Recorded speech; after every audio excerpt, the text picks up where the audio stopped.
かに届くロマンス、そんな流れ星たちを抱き留めた明日が見えなくだって乗り越えなくちゃって奇跡の奇跡描き未来へつなぐ Growing High 心のフォトンが銀河にこぼれて道を強く照らすバニーライ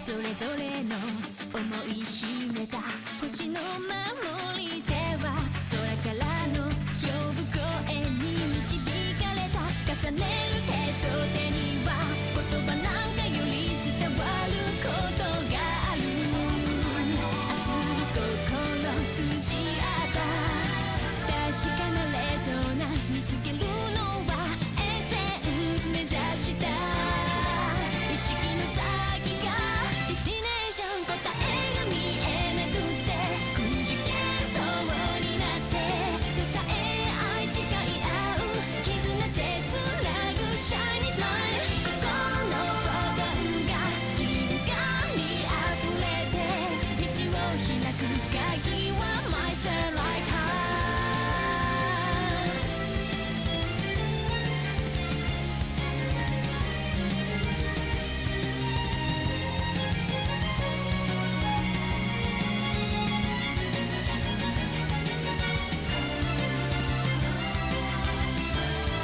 明日が見えなくだって乗り越えなくちゃって奇跡の奇跡描き未来へつなぐ Growing High 心のフォトンが銀河に溢れて道が開いたら羽ばたいてゆこうよ乗り越えてゆこうよ星空と溶け合っていつまでも行ける Fly High まっすぐ願いを世界に歌って新しい夜も新しい朝もここからまた始めよう My heart shines endlessly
Welcome back to another edition of Blue Otter League Otter Talk for the Platinum Division. Tonight, we're going to have our stream TPO Redemption going up against Contingent Purple as we get ever so closer to playoffs that will be starting in 2 weeks as we get to start seeing where the teams are going to fall into place. But before we get into any action, I am your host, Chung Somo, and I'm joined by my co-caster and co-host for Otter Talk, Toki B. Toki, how are we doing tonight? I'm doing great. Glad to be here once again. And how are you? I'm doing fantastic. I actually did some productive stuff with my day today. So, get to cast now. So it's going to be even greater. And, we also have 3 great guests here with us tonight. We got Killer Fox, Atreides, and JJ. How y'all doing tonight, guys? You spelled my name so wrong. I won't get fined. If I speak, I'm in big trouble. All right. Yeah, Atreides' name is wrong with the double T. Sick. Nice. That's Oh a Dory goodness. issue. That's what we're worried about. We're doing good, bro. Wait, Gray is Atreides? I didn't even know that. Yes. What do you think's been running it down? All right. All right. Yeah, Awesome, the awesome. most. All right. Well, glad to hear you guys are doing great. But, we'll just jump right into our predictions for tonight, starting with the Piltover division. So, looking at the Piltover division, we have 3 teams already locked for playoffs, so we kind of got a couple teams still holding on for dear life, trying to get the win to be able to, keep themselves in the playoff hope. And that's actually pretty big in our first matchup here. We have THC, the High Council, going up against Conduit Crashouts. You can see here mine and Toki's predictions are kind of merged. We're actually split on this one, and I told them to put Toki's on here. So, Toki, why are you going with THC tonight? I mean, I think Conduit Crashout isn't a bad team at all, but THC has shown so much promise. They've shown so much potential to play well, and they've been able to take games off of those top teams. Conduit has shown some signs of improvement. I mean, they got the 2-0 versus Imperial Gaming last week, but I still think that they do fall short of THC. I think it'll be a 2-1, but I still think THC is going to come out on top there. All right. And now going at the other side of the spectrum, Killer Fox, you are going with the Conduit Crashouts here. So why are you going with Crashouts over the High Council tonight? Not to be too harsh, but I definitely think you're smoking crack. I mean, I think THC is done a few things here or there, but I would honestly I don't want to take it away from them, their wins, but I feel like it's mostly enemy mistakes. I think Conduit Crashout has a solid team. They just kind of need to get their shit in order, and I think they're kind of working on it, and they beat IG last week. To be fair, they did. IG's roster is not the best one in my opinion, so I think this week it'll be an easy 2-0 for them. But yeah, I think as long as they win this, they can have a real season. Yeah, I mean, this is a pivotal matchup between these two teams. Considering Conduit did beat IG, they kind of got to win out and hope IG also either loses or just wins out to be able to sneak into the 5 spot. So going up against somebody they're competing for that spot is going to be big here. But JJ, you're also on the side of the High Council tonight over Conduit Crashouts. Why are you favoring High Council in this matchup? Well, High Council, like you said, have more 1-2s than Conduit Crashout does, so they're fighting back a lot more than Crashout, but also it's kind of just cope. I think THE is a team that's really slept on. I think if they could just figure out how to play as a 5-man, they'd be a really good team. Yeah, that's pretty much it. All right, fair enough. Yeah, I do think the High Council has shown some stuff so far this season. Maybe not so much last week. It's kind of tough when you do have to play against Monkey's Knights, but there were moments in that first game that they definitely were showing that can compete with some of these teams here. But misspelled Atreides, you are also going with the High Council. So why do you favor them for tonight's matchup? I'd probably say the number one reason was this experience. There's a little bit of scrim bucks, but in my scrim against Crashouts, I think they felt a lot less. What's the word for it? Scary. There were scary moments against THC when we played against them. Week 2 or week 1? We pulled a game out against THC, I believe. But for the most part, it just kind of felt like they had control. I think it's mostly centered around bot lane. No offense, Hedge, but I think who is it? Alberio. I think I've seen him have more kind of pop off games than the bot lane for Conduit. All right. I mean, I think Conduit did play really well last week against IG, especially Hedge. He kept it under 8 deaths per game, so pretty proud of him on making that improvement. But either way, like one of these teams, whoever wins is going to have, a better chance of playoffs, but both of them are kind of just fighting for their lives now to get that final seed, getting ready for the playoffs coming up. But Toki, why don't you go ahead and introduce our next series of the night? Yeah, so our next series of the night is going to be that Monkeys Night versus TPO Reformed. And I mean, as we can all see right now, all of us are kind of in agreement that the Knights are going to be victorious. But I have back here from a trade ace who thinks that the Knights are going to win 2-1. So tell me about that. I think we've pulled games out against some of the higher ranked teams so far this split. We did it against Construction, we did it against THC Maelstrom. And I think we always have that possibility. I think we have some surprises that we can pull out, but I'm not going to say that I'm not 100% that we're going to go down 2-1. It could definitely be a 2-0. It just depends on if we're able to put something together for one of the games like we have in the past.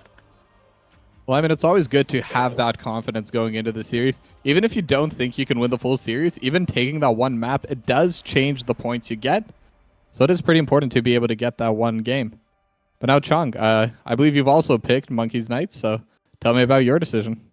I mean, it's gonna be a stomp. I'm sorry, Atreides. Like, Monkeys Knights haven't even dropped a single game on the season yet. They're clear cut the best team in Platinum right now. It feels like this team has no weakness in a way. I feel like they play a solid early game. Their laning is strong, and then mid and late game they just kind of put their enemy team into the ground. Like, it's hard to gank Wall Street and Kaiser in that bot lane, and then also you try to get Steelfed, he's just going to be a rock up in the top lane. I kind of think Monkeys Knights is a complete roster and kind of the pinnacle of what we have here in Platinum. And I mean, TPO, they've had a rough season to say the least. So many roster swaps going on and everything, and that doesn't even stop this week. They got another one coming in for this one, so I think it's going to be rough for them. All right, and JJ, do you agree with that assessment? Yeah, I mean, just looking at it on paper, we have a team that's undefeated, and we have a team that's been completely defeated. It's number 1 team against number 15 team. It's out of 16. It's unfortunately, I think it's would be a really low chance for Reform to win. Yeah, kind of to give my thoughts on this, I basically agree with that, and especially with what Chong said. Monkeys Knights have already proven repeatedly they are an incredibly strong team. They're gonna be a team they're gonna be the team to beat once the playoffs do start, once the regular season closes out. And frankly, I don't think TPO is gonna be the team to be the ones to take them out. So I have to go to Monkeys Knights 2-0 as well. But now, Killer Fox, you're the last one here, so let us know your thoughts on this series. I mean, I think we're definitely beating the horse pretty dead here with with what's going on. I mean, I think with all the roster changes and things, I mean, Gray, you might want to change your name to Atrocities, the things that you've been committing on the Rift, bro, or some of the drafts, I would say. So, yeah, I just wanted to get that one. I just wanted to get that one out there. I felt like that was a banger, so I'll pass it back to you. You've been cooking that one, huh? How long have you been waiting to use that? Be honest. As soon as I read his name on the BOL thing, I was like, yeah, I got that. I had that one ready. All right. Well, Chung, why don't you introduce our next series? Yeah, our next series of the night is going to be SG Proton going up against Maelstrom Platinum. And once again, we're all agreeing across the board of this being SG Proton's win. But Atreides, why are you thinking that SG Proton has the upper hand against Maelstrom Platinum here? Consistency, I think, is the word I want to use. I think it's definitely possible for Maelstrom to take a game off of SG. SG hasn't looked unbeatable all season like Knights has. They've definitely had some moments where they I think they could have definitely lost a couple extra series here and there, not just against Knights. No offense to Alf, he's put together a really good roster, but I do think they can be beaten. And I think Maelstrom has the keys to do that, but I still it's betting against consistency, and I don't like to do that. So yeah, I mean, I agree. I do think SG has a pretty solid roster besides that mid laner. Alf's kind of a dog, love you, homie. But I just think it's kind of like you said, SG is a beatable team. It's a classic thing they do of like just dropping random games to random teams that they shouldn't be. So I wouldn't expect them to, not drop a game here. I think they can win 2-0, but in actuality, it's probably going to be a 2-1. But Toki, you're also in the SG camp here, so why are you going with SG? So I am going with SG. I believe there's just kind of a, for want of a better way to say this, but I can't think of one. There's a bit of a skill gap there between these two teams. But that being said, I don't think it's going to be completely clear-cut here. Now, I think against most teams, SG Proton will definitely look better than Maelstrom, but I think there's a bit of a stylistic difference between these two teams. And like you said, SG Proton, they will give up a map. They are consistent overall, but every now and then they'll just make a silly mistake, just kind of fall off the wagon there and give the other team a free win. But Maelstrom is a team that, like, we already know by far has the longest games, and their main issue is they don't know how to close out games. But I think that if you put them on defense against a team who can play really good offense and can play sloppily at times, that could be a good stylistic matchup for Maelstrom. But even with that, I still think SG will win. I believe that it's going to be a 2-1, but just some food for thought. All right, fair enough. Now, JJ, you're also an SG believer, so what makes you think like SG has the upper hand going against Maelstrom? So I think if we're talking about the strength of teams coming into maybe like week 3, Maelstrom looks really good. After that, they haven't. I think that Maelstrom has been the biggest fraud team of the entire split. I think they had the easiest schedule coming in until week 4, where they got 2-0'd by IG, which is like middle of the pack when it comes to our group. I think SG is just a way better sorry, bad words. They're put together better. Would you say they're a better constructed roster? If you catching my joke there? I'm gonna jump. All right, fair enough. Now, Killer Fox, you're also going with SG. So why are you favoring them for this matchup tonight? I mean, I think SG looks solid, right? They have a good ball lane, good mid, good top. I mean, yeah, all the moves against Alph. It's an easy to be a Alph hater. I mean, I'm a D1 Alph hater myself for literally no reason other than, like, it's fun when you're bored. But I think, like, yeah, I mean, as JJ said, like, Maelstrom had the easy teams, and to be fair, they did lose to IG without Swaggy Silver, and I think that team without Swaggy Silver looks a lot better. So, I don't know what they're doing for jungle tonight, but, I mean, like, I think my point is just, like, I think Maelstrom had a super easy, like, start of the season, and now they're going to start facing these hard teams, and they definitely need to step up. And, I mean, they could step up, but I need to see it to believe it, so. All right, fair enough. Now, for our last series, why don't you go ahead and introduce us for this one, Toki? Yep, and this is our last series in Piltover. We're still going to be talking about Zon later on, but it's going to be Monkeys Construction versus Imperial Gaming. Now, we've always been going to Atreides first, but this time let's swap it up. Killer Fox, what are your thoughts on this matchup? I think this matchup really does depend on who, who they put in the jungle, right? Like, I think their roster really depends. I think they have a good, like, they have a solid roster, but I think they keep putting the wrong players in. I think Monkeys Construction just looks solid, though. I think on days they show up, they definitely show up, and I mean, as long as they show up, they're gonna win, right? So it's one of those, like, I don't think IG has in them to take it. So I definitely got a 2-0 for Construction, even though JJ sucks. But passing it back to you. Okay, let's pass it back to JJ then. After that. Yeah, even though I suck, I think that we're gonna beat IG 2-0, maybe 2-1, depending on if they decide to show up today. I believe Azure is going to be mid lane, which I think he looks better on mid lane than he does on ADC, so that is an interesting thing to think about. I have no idea how Paradigm is in jungle. He was playing mid. I don't think I've ever seen him jungle. But I think the way that we play is like a pivotal point of our wins is having strong topside, and I think we have top 3 top laner against a bottom top laner, and that's going to be a huge problem for IG in this series. Before you pass it back, I want to ask you a question. I know the IG jungler is silver, and I know you are silver yourself. Who would you say is the better silver jungler at the moment? Me. All right, passing it back to you, John. Yeah, Or passing Toki. back. Yeah, you're good. You're good. We're all the same one. We're Choky today, apparently. Our producers have decided anyway. But yeah, I guess I'll give my thoughts on this series as well. And I do think IG could maybe take a game, but Monkey's Construction has just been incredibly consistent. They don't drop that many maps themselves. They're currently sitting in that second place, and they've only dropped 3 maps total, including a series loss. So only 1 map when they do win. And it's hard to argue against consistency. I believe, was it Atreides that said that earlier? Yeah. So I'm always going to be going over for that team that always performs, that team that's always able to show up, and that's definitely Monkey's Construction in this matchup. But what do you think, Chung?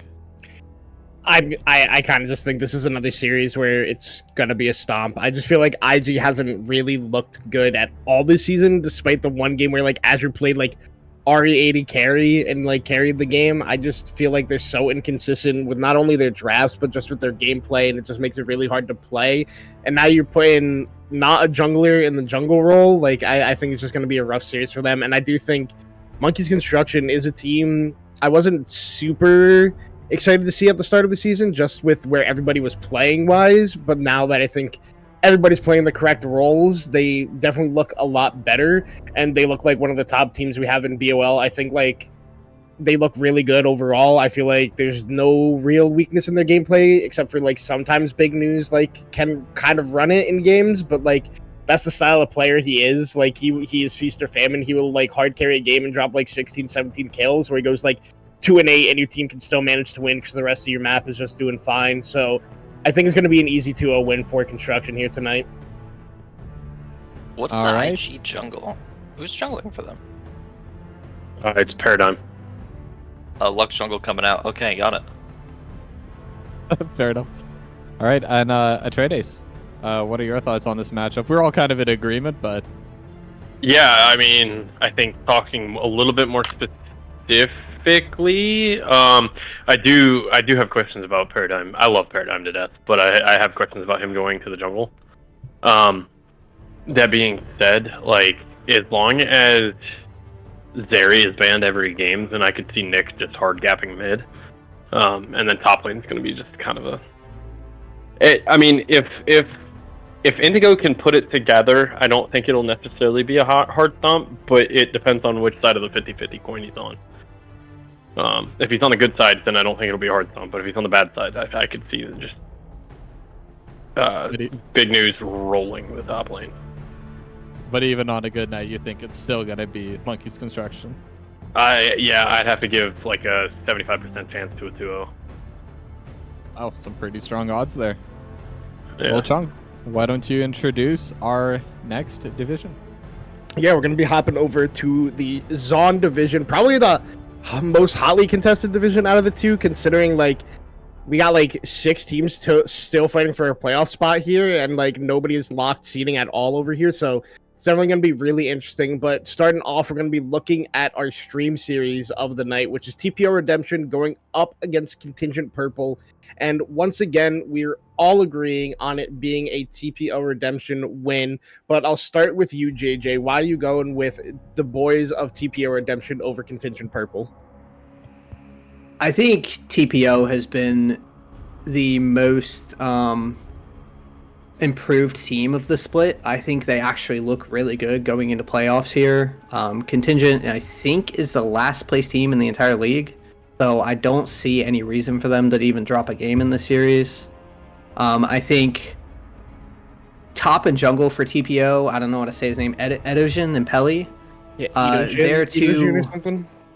I believe they're 2 new players to the scene, but they're both really good. And they do a really good job of kind of controlling the map while the rest of the map kind of plays supportive. And I think that the style that they figured out is really good. And I think that they're definitely going to playoffs without a doubt. All right. And now, Toki, you're also going for Redemption here tonight. Why are you going with Redemption over Contingent? One team has won many games, the other has won few. But all jokes aside, TPO Redemption, I believe we had one of their games on our cast as well, and they just looked really strong. Their team fighting ability is just really up there. And on top of that, they have a super strong mid lane, and I can't really think of any area that Contingent really excels at. And it's not to put them down, but that's just the reality of it right now. TPO Redemption is just a much stronger team. And I'd even go as far as to say that if Contingent wins one map, TPO Redemption will definitely need to look back at the gameplay and see what went wrong.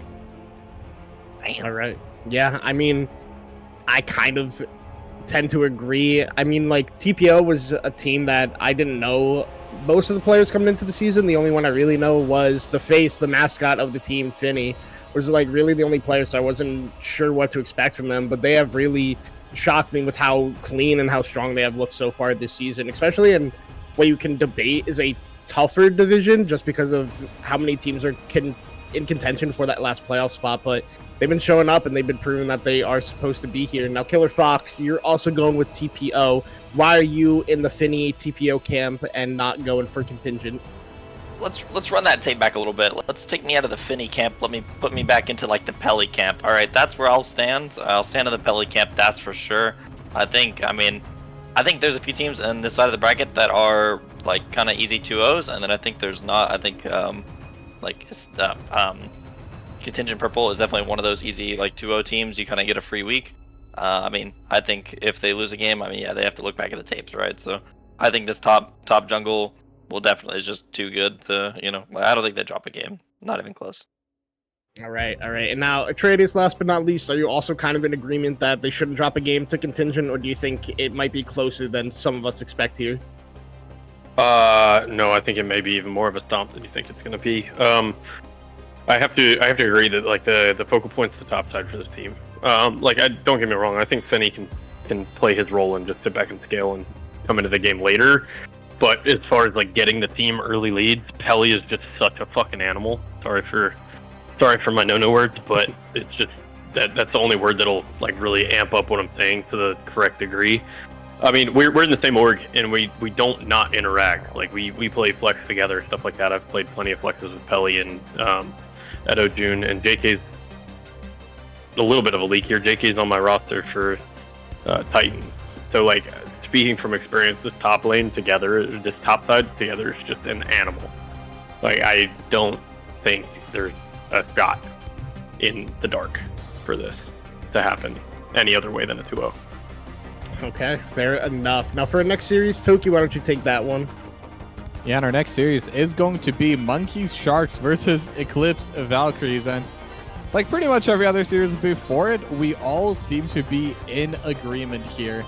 And I'll actually change things up and be the first to give my thoughts on this. But I think this is definitely going to be a much closer series than the previous one we were talking about. I think Eclipse Valkyries could definitely take a game off of Monkeys Sharks, but like I so hotly mentioned in our power rankings last week, I think Monkeys Sharks and TPO Redemption, they're not super far apart. I think either of those two teams, if they played against each other, could take any games off each other. Either side could win. But I also think Eclipse Valkyries is just a lot better, or not a lot better, but they're definitely better than Contingent Purple. They've shown that they can win some games up against those higher tier teams, but I think it's still going to be unlikely that they can take down Monkeys Sharks. But Killer Fox, what are your thoughts on this series? I think this is an underdog matchup for sure for EV. I think like this is the matchup where they can say like, hey, like Sharks is kind of a fraud team, and I think like going against logic is not something I want to do, right? So I'm going to put Sharks as the easy 2-0, but like they should do it. Are they going to? I think it's up in the air, genuinely. I think EV definitely has a chance. I mean, they're not as like pushover as like Contingent Purple in the bottom of the bracket, so I think they have a chance to actually win this one, but I'm still going to go with the Sharks 2-0. All right, and Atreides, do you agree with that? I'm going to be 100% honest. I don't know too much about either of these rosters. I haven't paid a whole lot of attention. But just I kind of voted based on, I went back and looked at all the match history, and I just think that Sharks has too good of a team to drop a game, drop more than one game here. All right, then. What do you think, JJ? I think Sharks are the 11th place team in the league, and they shouldn't be. I think that Sharks are only losing games when they decide they don't want to play good. I think they definitely should be within like top 7 probably. So I think their record is deceiving. An interesting fact about Sharks is they are one of the only teams in the league to not be 2-0'd so far, other than Knights. Every loss is a 2-1, so they never go down without fighting. When it comes to Valkyries, they've only taken games off Contingent, and they took 1 game off Inc. And I think Inc. kind of has that same problem where it's a really good roster on paper, but they're just losing when they just decide they don't want to play well. So I just don't see Valk even taking a game here, to be honest. All right, and then Chung, why don't you finish off this series? Yeah, I think there's a avenue where Eclipse can win this game, just because I feel like Sharks have looked a little bit inconsistent over the past couple weeks. They started off really hot, got cold, but they're kind of picking it back up. But like, this is a week that they have to win to help themselves with playoffs. But Eclipse is a team you can't really sleep on. I think they have a chance to win the series, but it's going to be tough. But I'm just going to jump us right into our next series here as we're running a little bit close on time. It's going to be Conduit Kraken versus Dorado Lambda. I think one of the best series of the week. It's showing for mine and Toki's prediction that it's Conduit Kraken, but we actually won. The Kraken camp, he's in the Dorado camp. So I'm just going to jump to a player in this series. Killer Fox, you going with your own team, obviously. Why are you guys winning? I don't really want to talk too much, right? Don't want to leak. I'm gonna keep it pretty simple. I think Kraken's got a solid roster. I think we have a solid roster. I think I think we've got a game plan. They got a game plan. I think I think we've made some changes that are solid, and hopefully it's what we need to make it to playoffs and maybe do a little better. So I think this is like our second test. Our first test was Monkey Think.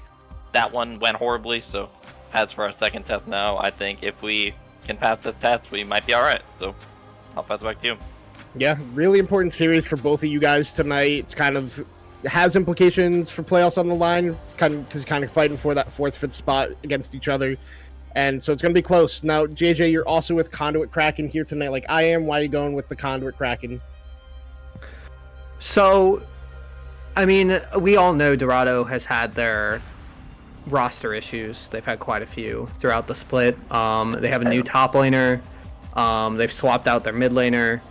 The thing is, when I look at both rosters on paper, with Conduit also swapping out their jungler, top, I wouldn't really give the edge when it comes to Coach K and Narva. I would say Coach K is probably a little bit more consistent. I would say Kraken has the better jungler, as long as Jesus Juice is still Jesus Juice and not someone else today. The only place I see them having the upper hand for Dorado is mid lane with Gabe Leo. I think Kraken's bot lane is also better. So unless Kraken plays as bad, on paper, they're just a better roster overall. All right. And now at Trade Ace, you're also going with Dorado tonight over Kraken. Why are you a Dorado believer?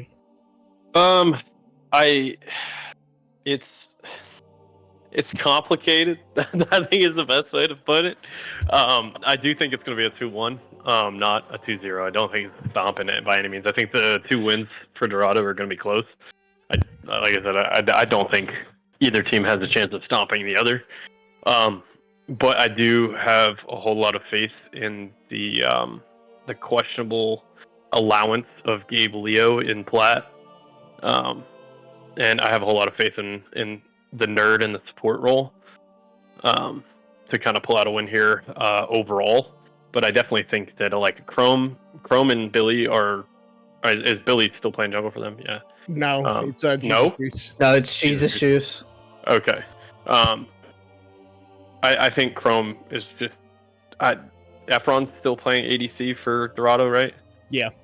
Yeah, I love Efron to death, but I think Chrome gaps Efron by a mile. Like, I think the gap between Chrome and Efron in the ADC role specifically is bigger than the gap between me and Godson. And that's saying something, because that's a pretty big gap as it is. But I do think the support will make a difference here, in the mid lane also. All right. And then last token, we'll get your thoughts on this series before we cover our last one. So why you a Dorado believer and not a Kraken believer?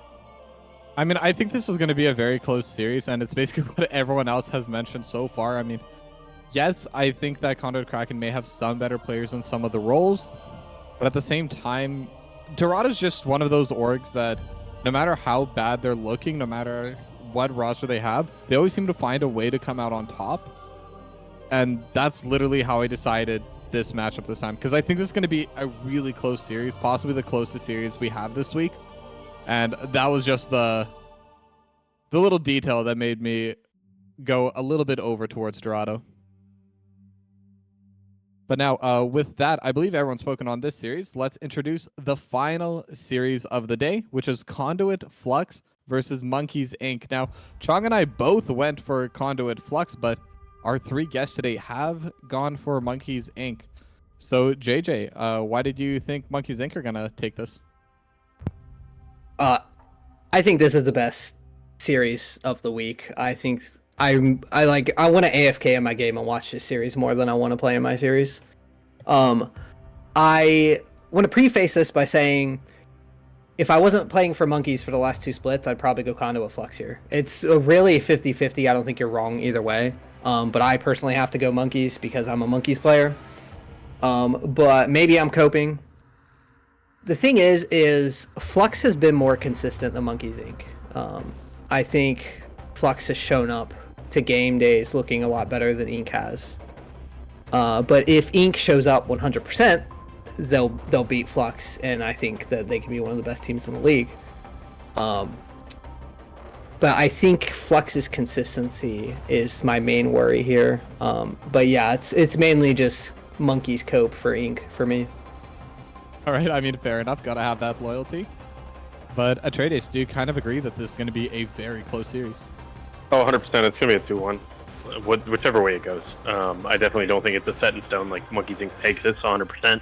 Kind of depends to me on whether I've scrimmed against Inc. I have not scrimmed against Flux, so I can't really speak on Flux as far as a team. But based on like the way they've played so far this season against other teams, I think anytime you have Thox and Tortuga on a team, if they can take over, like they're going to.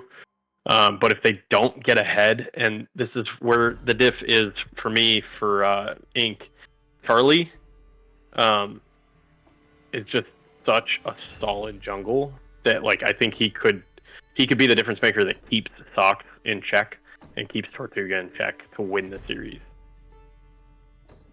All right, and Killer Fox, on to you as well. You also went for Monkeys Inc., but I mean, it seems like JJ Atreides, and I'll say it as well for myself, like either of these 2 teams can definitely win.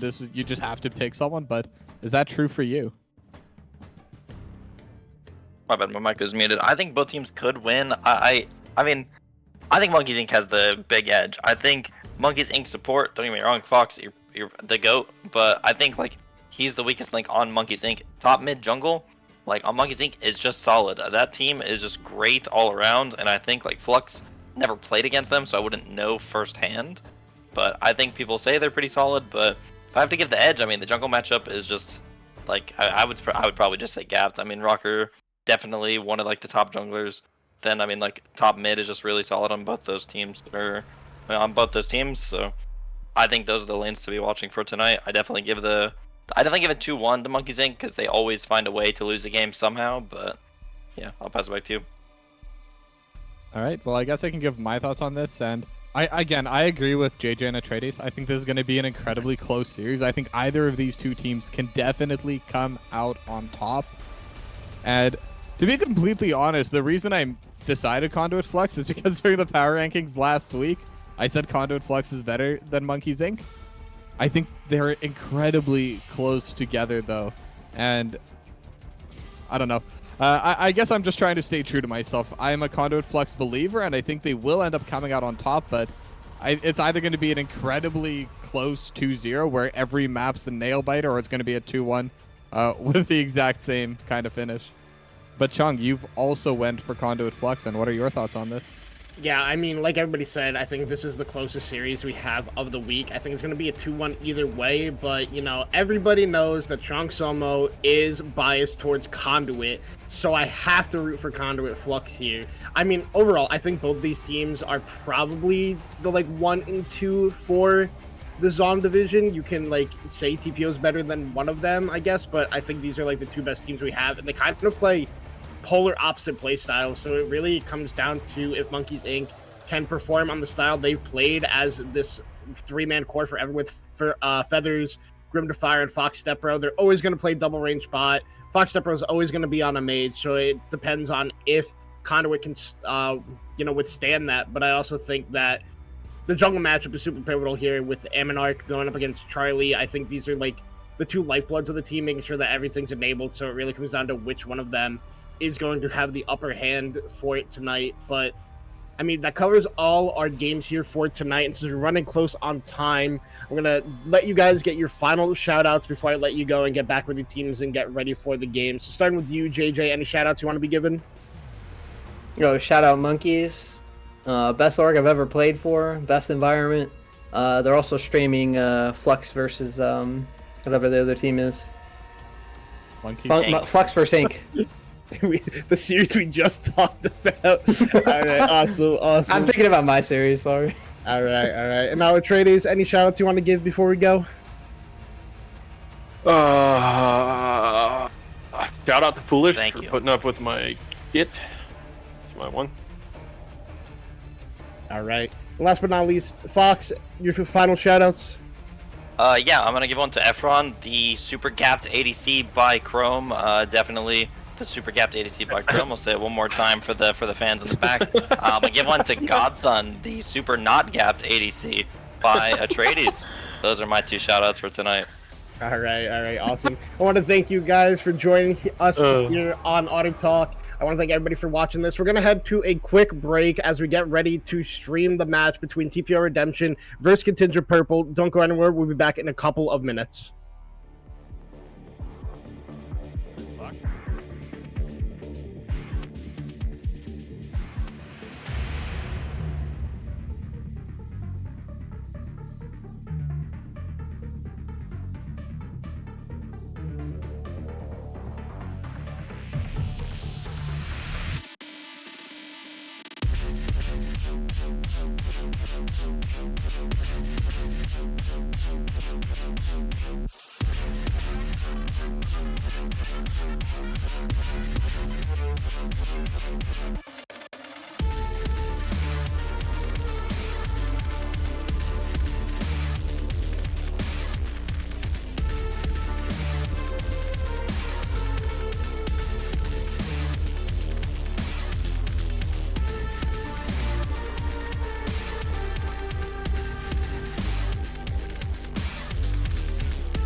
Ladies and gentlemen, boys and girls, and welcome to Week 6 action of Blue Otter League for the Platinum Division. Tonight on the stream, we have TPO Redemption going up against Contingent Purple. I'm Chung Salmo, joined always by Toki B, and we are hot and ready into these pick and bans. Call us Little Caesars. Toki, how we doing?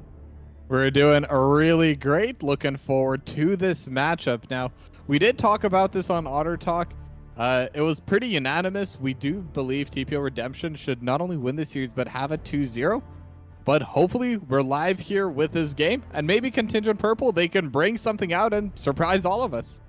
Yeah, I mean, I think Contingent Purple has an avenue to be able to win this game, and that's playing for their AD carry. It's playing for Neon Sword. I think they are the most consistent player on this team, and I think SolRam in the mid lane has actually had some pretty good games themselves. So if there's an avenue for them to get this upset and even get a game off of TPO Redemption, it's playing through mid, it's playing through bot, and trying to make sure that Peli and Idojun, I believe, is their top laner for TPO, don't actually go too crazy and try to kind of punish Finny down in the bot lane. But it's a harder task said and done. And our first pick for this game 1 draft is actually going to be the Lulu. So already locking away a pretty strong support here for the side of TPO Redemption.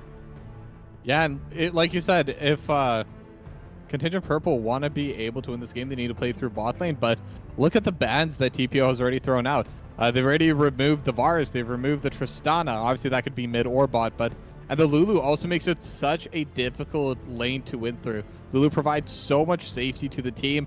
It basically nullifies any kind of advantage you can try to get in lane with an aggressive pick. However, we are already seeing a wombo combo starting to form on Contingent.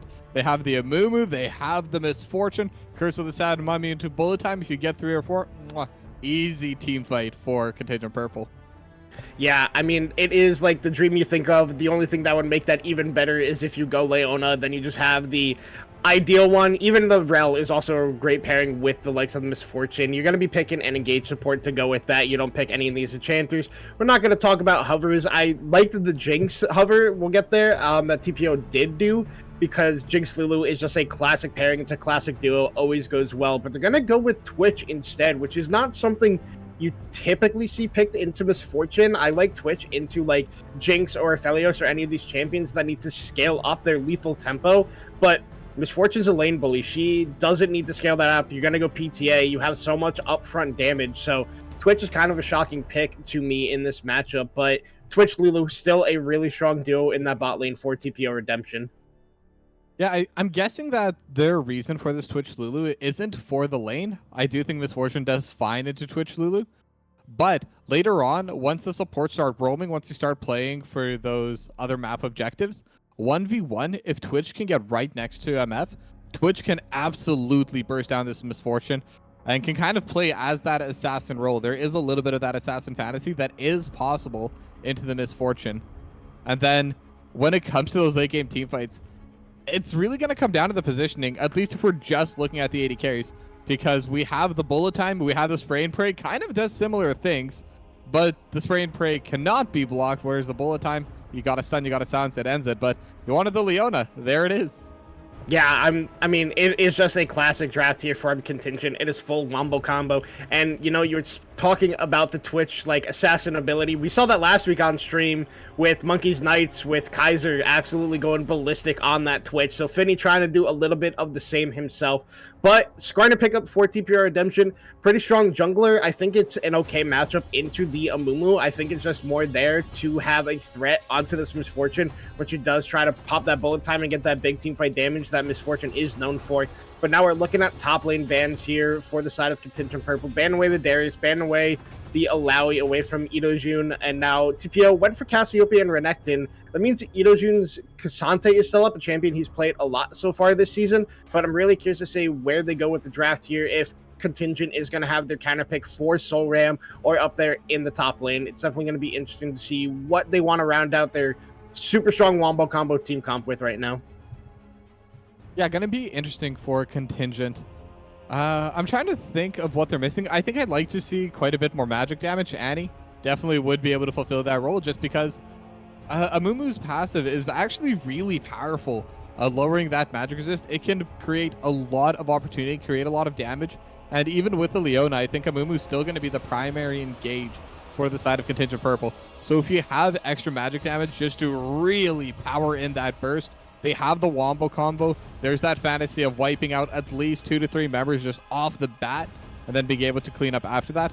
So even for top lane, because right now this Annie's almost definitely going to be going mid lane, it wouldn't even hurt to add something maybe like a Rumble. I think they have plenty of crowd control. They have plenty of damage, but really depends what they do play in the top lane. But I think at this point they already have a very organized team composition. Yeah, and Annie is kind of a champion that people have been sleeping on for a while. She's gotten quite a few buffs over the last couple patches, really reducing her mana cost on a lot of her abilities and giving, I believe, it was a slight damage increase onto the Q and W, but it's really the mana cost that really kept Annie out of the meta for a while. But with those buffs, I feel like she's in a good spot. Like, Luden's Companion is a strong item on her. You can even go with the Roa Leandri's build, which is pretty strong on Annie, I believe, as a pick, but they went for a Syndra pick on the side of TPO Redemption, and then, like I mentioned, it's the Cassante for Idojun, so not really surprised to see that one picked up here.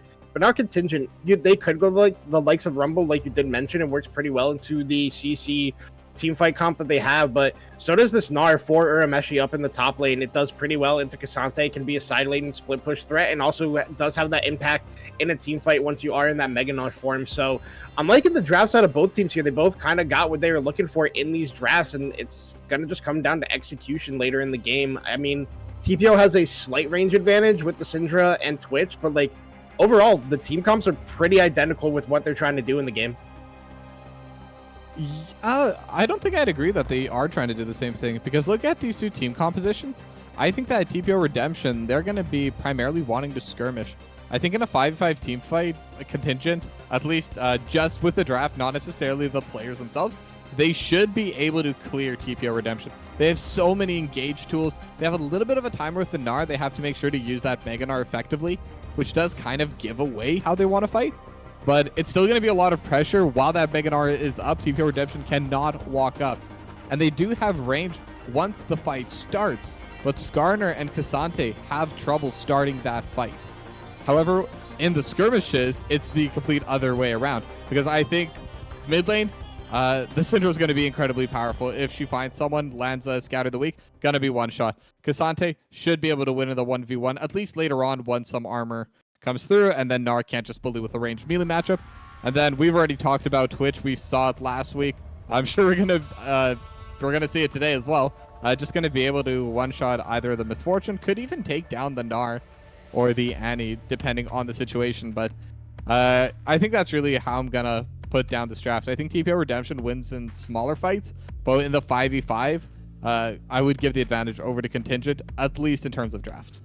Yeah, and I mean, Neon Sword's going to have to be really careful about when they choose to use that bullet time, just because there are a lot of ways to have it canceled in this game. A Scout of the Week from Syndra, either the ultimate or the Ixtal impact coming out from the Skarner, even the knockback from the Q off this Cassante, any way that can stop it. So the positioning out of Neon Sword here is going to have to be pretty solid to unleash that bullet time damage, but you have the front line to do it, and also Annie is a pretty solid peel tool for your Misfortune as well. If you're Leona and Amumu are so far in, and he just holds that stun up until anything comes to threaten on the two of them in the backside, and it should be Contingent winning most of these team fights. But you know, as we said, Contingent is still a team that hasn't picked up a single series win. They've had some game wins throughout the season, but they got a lot in favor for them for this team fight to try to be able to get a win, an upset win over TPO Redemption in this first game. But it's going to be rough going into it. I think TPO Redemption, we've seen what they can do before throughout the season.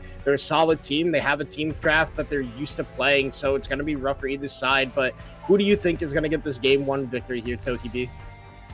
I mean, it's so hard to go against TPO Redemption. I think overall with the draft, I would still give a tiny advantage to Contingent, but I mean, I think there's a little bit of a difference between these two teams, so I'm going to go with TPO Redemption. All right, so the only way to figure out if Toki B is right or if Contingent can kind of get the upset here is once we get on Summoner's Rift and into the action. We're going to head to a short break as we wait for the spectator delay on the in-game draft. Do not go anywhere. We will be right back.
And we are back for game number 1 action between TPO Redemption and Contingent Purple. TPO going to be on the blue side, Contingent going to be on the red side. And looking over at Rune Summoner spell choices, nothing is really sticking out to me here, Toki. Anything sticking out to you? I'm taking a quick look. I think Grasp over on the Skarner might be a little bit interesting, just because it is in the jungle.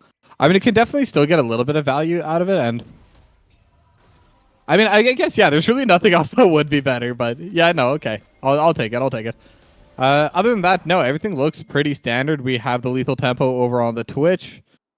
What is interesting for me is that there is going to be the heal over on support. And with the Ignite on Leona, it could kind of be negated, but the extra movement speed is also pretty nice, especially for a Twitch, who does struggle a little bit with mobility and can't really kite out as well as a lot of the other ADCs can, but everything looks pretty okay here. Yeah, I mean, you could say that Finny could be running the cleanse on the Twitch instead of the barrier because of how much CC is on the side of Contingent, but if he believes in his positioning, I guess it's not really needed. It could just save you from a bit of burst, but I mean, I feel like it can only save you so much just because of how much CC and burst is on the side of Contingent, so definitely going to be really keen on his positioning in this matchup. But overall, I think the lanes are just going to be pretty even for the most part. I think both junglers are going to be doing full clears, and then eventually on their second resets, we'll probably be getting some action. But I think for most of this early game, it should be pretty quiet and pretty boring here for us, Toki. Yeah, I agree. I mean, there's definitely some kill potential for Neon Sword and Foxhound Kaz. But that's only for a short little while at around that level 2 power spike. But I'm sure Finny and Kittens know that, so they're just not going to be giving them that angle. They're not going to give them that position. And yet, as I say that... And first blood just like that in the bot lane. I guess heal wasn't enough. Barry wasn't used by Finny. No flash either. Just a quick 2v2 kill for Neon Sword and Foxhound Kaz in the bot lane. But, you know... Silver lining, the kill went on to the Leona. It's not on the Misfortune, so you're kind of happy about that as TPO, but definitely not how you wanted this early game to be starting. Yeah, and it's still going to be a little bit of miss CS, and we always talk about that. It is good that it went to the Leona, but that's still 150 gold going to the Misfortune. Even if it isn't that full kill credit, you still get a decent chunk of money. And, I mean, I am a little bit surprised about that because... Leona MF, they have a few power spikes in this lane. Level 2 is one they can win, maybe up to level 3, as decent amount of poke here on the mid lane. And then level 6, that's where it gets dangerous again, especially if they manage to get level 6 first. And with that first blood going over towards Contingent Purple, they should have the experience advantage. We already seen Neon Sword level 3 to Finny's level 2, and the wave is pushing into Neon Sword, so there's going to be a decent amount of time where they could have that level 6 advantage. They could try to go for that extra pick off later on.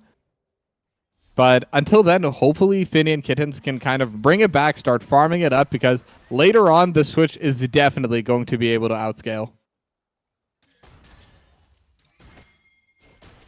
But, okay. And on top of that as well, there's going to be some pretty interesting matchups happening. I mean, we already see in the mid lane, the Syndra, the Lord JK, is doing pretty well right now into Drakenrich. Just getting a lot of value there. Able to force Drakenrich's TP out. Still has a full health bar to play with, minus a little trade they just took. But again, Lord JK still has the potions, still has the mana bar to fight, and even has Pelly hiding over in the jungle. And now the stun is going to be coming out from Drakenrich, going over towards Lord JK, and just concentrating. But Pelly coming in, and is going to be able to get the stun, and that's going to be another kill. And I say another kill, but the first kill going over to TPO Redemption.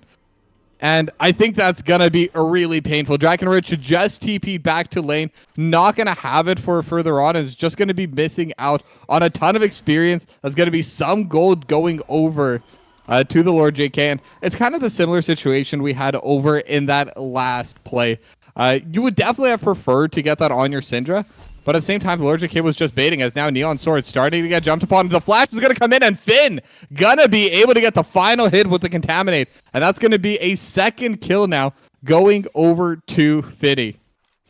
All right, yeah, and I'm back just in time for the action. I love when my computer randomly decides to drop the Wi-Fi despite me being hardwired, but I come back in time. Pelly was there on a nice, punish over Draken when he did get overextended. And then 2v2 bot lane ends up, Fox on a bad timer. Neon Sword ends up getting catched out, uses the barrier, but still ends up going down in the end. And thank you for the cover there for me, Toki, as I was dealing with that small issue. But I mean, TPO looking pretty good so far in this early game, despite losing that first blood, able to pick it up back quickly. Their all CS are pretty good. Now Urameshi in a little bit of trouble here in the top lane. Udojin getting a lot of damage down. Can go for the flash flick back if he does so choose so. But with that Mega Gnar bar building up, not going to go for it. Potentially could look for a tower dive here for a kill for himself, but now that Gnar is level 6, it is a little bit dangerous. He flashes forward. The boomerang has hit onto him. He misses the first Q. We get the hyper proc. The damage is coming out from Urameshi. Urameshi doesn't get to go Mega, and Idojun gets the Feats of Warfare and the solo bolo up in the top lane for the side of TPO Redemption.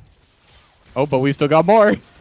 Oh my gosh, and Fox has counters going in on the bot lane. Now Finny's in a whole lot of trouble here. Stunned up, getting the damage down. Neon Sword picking up that kill. Now they turn their focus onto Pele. Pele cannot move. He's CC down. He gets the X-Haul impact down onto Dragging it out, but it does not matter. A double kill picked up for Neon Sword. And now Kaz has hit the Zenith Blade, gets the stun down on top of Kittens, but Kittens is going to be okay because the rest of Contingent not in a place to follow up on that play in action across the board quickly at 6 minutes in this game. Yeah, I'm a little bit surprised that TPO wanted to fight over that dragon. I mean, if we just look over at the items, the Twitch just recalled and got that slingshot and also got the longsword, but that was just the Cull and Doran's Blade into the serrated Dirk Boots Doran's Blade from Neon Sword. Had the level 5 as well, has the press the attack, which is just so much more powerful, especially in those skirmishes. And I think that TPO Redemption, they've been winning on every other side of the map so far. I don't think they needed to force a fight there. And because of that, we do see that the gold is now going to be even, going to go back to even. But to talk about some of the other plays that were going on, because we did have a lot of fights going back and forth, Idojun's kill is also going to be massive for that top lane. Going to be able to get that first reset, and there was so much CS missed by Urameshi because of that. That entire wave died to tower end. As anyone who's ever played top lane know, dying is okay. Dying with a bad wave is not. Yeah, and you can kind of already see it as Idojun getting that CS lead for himself, despite Urameshi having a pretty even or slightly advantaged gold lead and CS lead in this top lane. Because he loses that whole tower, because Idojun gets that solo kill, it's just going to be really rough. And now he just drops another minion to tower, not aggroing it correctly. Now Finny could be in a little bit of trouble here. Neon Sword is trying to beat him, and Fox has counters off on the side. A nice ward, but the Zenith Blade hits onto him. Finny is trying to go invisible, but it does not matter. The damage is coming out. Neon Sword already procced the press, the attack, the barrier is used by Finny, but he is CC'd. It does not matter. Neon Sword on a killing spree. And now we're panning our action up to the top side as the side of TPO. Starting up these grubs, I don't think there's going to be a contest out of Contingent. They don't have mid-prow. Top lane is not in a position to fight for this one. So, yes, they lose Finny in the bot side, but they are picking up this set of grubs for themselves. And remember, with the new season coming out, there's only one set of grubs in this game. You only need to take 2 of them out of the 3 for you to get the feat of monster slaying for your team. And you do get 1 Void Might spawn on 2 grubs. So, yes, grubs are weaker, but they're kind of stronger in a weird sense. Getting the first set feels better, and since there's no second set, it does feel a little bit worse. Yeah, definitely more value in that first set of grubs going down now. But I have to criticize Finny there a little bit. You knew that your team was playing over towards that top side. You knew that you did not have vision of that Leona. You didn't know where Foxhound Kaz was. And you also know that Neon Sword, even by default right now, is just a lot more powerful than you just due to that gold gap. You should not be walking into that river. You should just be hugging your tower. If you miss some CS, it's completely okay, because right now you're not the main character. The grubs are the main character.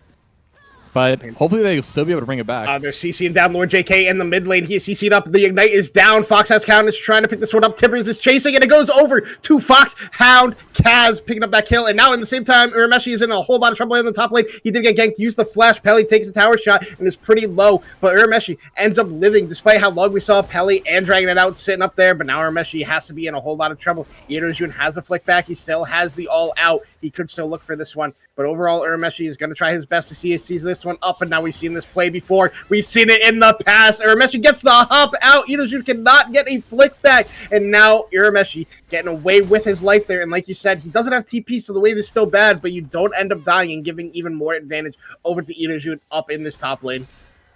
Yeah, but I mean, the amount of CS that's getting missed right now, the amount of plates that are going over to Itojun, this is a massive lead. And you were talking earlier how you were saying that despite losing that wave, Urameshi was still even in terms of CS.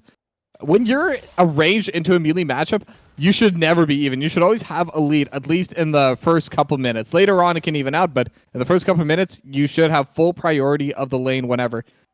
But now things have changed even more. 17 CS lead for Itojun.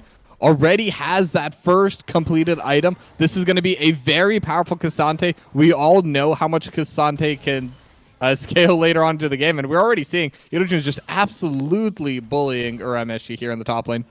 Yeah, and it looks like Urameshi is going for first item Black Cleaver, but forget that. We're getting a play down on the bot side, and at the same time, Lord JK ends up getting solo kill, but now Fox has Count is getting a lot of focus on him. He gets the solar flare out. It's on the Finny. Finny has to get a flash out and a wild growth because of a nice bullet time by Neon Sword, and that is a great counterplay by Contingent Purple, turning that 2v3 into their favor and forcing out a lot of summoners and a lot of ultimates used by the side of TPO Redemption. No heal on Lulu, no flash on this Twitch, no ultimates on either of them, and now they're looking for a little bit more. Fox has Count, hits the Zenith Blade down, but now he's solo isolated. He's getting ulted, and it hits also on to Neon Sword, but now there's so much tankiness coming out of Fox has Count. Neon Sword flashes in, the barrier is used by Finny. He's getting shielded up by this Lulu. Kittens is trying to do his best for his AD carry, and it ends up turning into a 1-for-1 in the bot lane. And Neon Sword, it has the lane priority. He has the HP, so he's going to be living this one. And now a flick back. Itojun is just going to get another solo kill onto Urameshi up in this top lane. Not having a great time in this matchup. Yeah, but that trade is still really good for TPO Redemption over in that bot lane. Finny getting a shutdown. Like I said, eventually this Twitch will be more powerful than the Misfortune. Just needs a little bit of time to get there. And then at the same time, though, you got to give credit over to Contingent. Neon Sword is still able to get the kill. They're still able to get, more importantly, the priority. And that's going to be the Mountain Drake going over to Contingent Purple. And all of that was in a 2v3. Trading evenly in a 2v3, getting more kills on your AD carry. I mean, that's good in its own right. But unfortunately, they weren't able to get too much else done on the map. Just going to be that dragon going over to them. But Itojun, I think that might be the main character of this game for TPO Redemption. Just putting on an absolute show in the top lane, just getting so far ahead. Lord JK in a whole lot of trouble there. The Solar Flare doesn't get the stun, but gets the slow. The Sended Blade is there for follow-up. Dragging it out, gets it with a Tantrum proc, and ends up getting another kill on the side here. Now, Pele is in a little bit of trouble here as Foxhound Kaz is face checking. He gets a stun onto him, but there's no backup from his team, so he's taking a little bit of damage there. Zenith Blade hits on Pele. Pele, once again, stunned up, dragging it out, is trying to get here quickly as possible, but because of the Scryer plan, bonus movement speed, being a Hex Tech Rift, he gets out of that one, but now Neon Sword is fighting 2v1 in the bot lane. Finny is rat-a-tat-a-tat-a-tatting his way down to get a shutdown onto the AD carry of Contingent Purple. Now this Twitch is back in this game. Yeah, and that's what I was talking about when it comes to this matchup. There is that point where Finny can just do that solo. Right now, still definitely needs Kittens to be there with that extra shield, with that extra damage from picks, which with the attack speed that Twitch has, it's genuinely a lot of bonus damage just having that picks on you. But I mean, this is going to just get harder and harder for Neon Sword. Needs to be a little bit more aware of the positioning, especially with the game getting later and later. But super massive play for Finny to be able to come back into this game. Yeah, Drakenrich doing a great job of zoning Lord JK out with the Timbers, and now his team is here to back him up. Foxhound's Count is here. The Unleashed Power hits, and so does the Unleashed Power, and now they're turning this on. The Unleashed Power is used, but Kittens is already getting focused up. Now Drakenrich and Taz are in trouble in the back line. Pele's trying his best to get on there. Now Drakenrich is getting CC'd. He's using his team as a barrier between him and Pele cannot get out. Another kill onto this Leona. This is a blood-hungry Leona in this game. I believe that is the third kill onto Foxhound Kaz, and he is going to be a tanky support in this game with all that gold going into his pocket.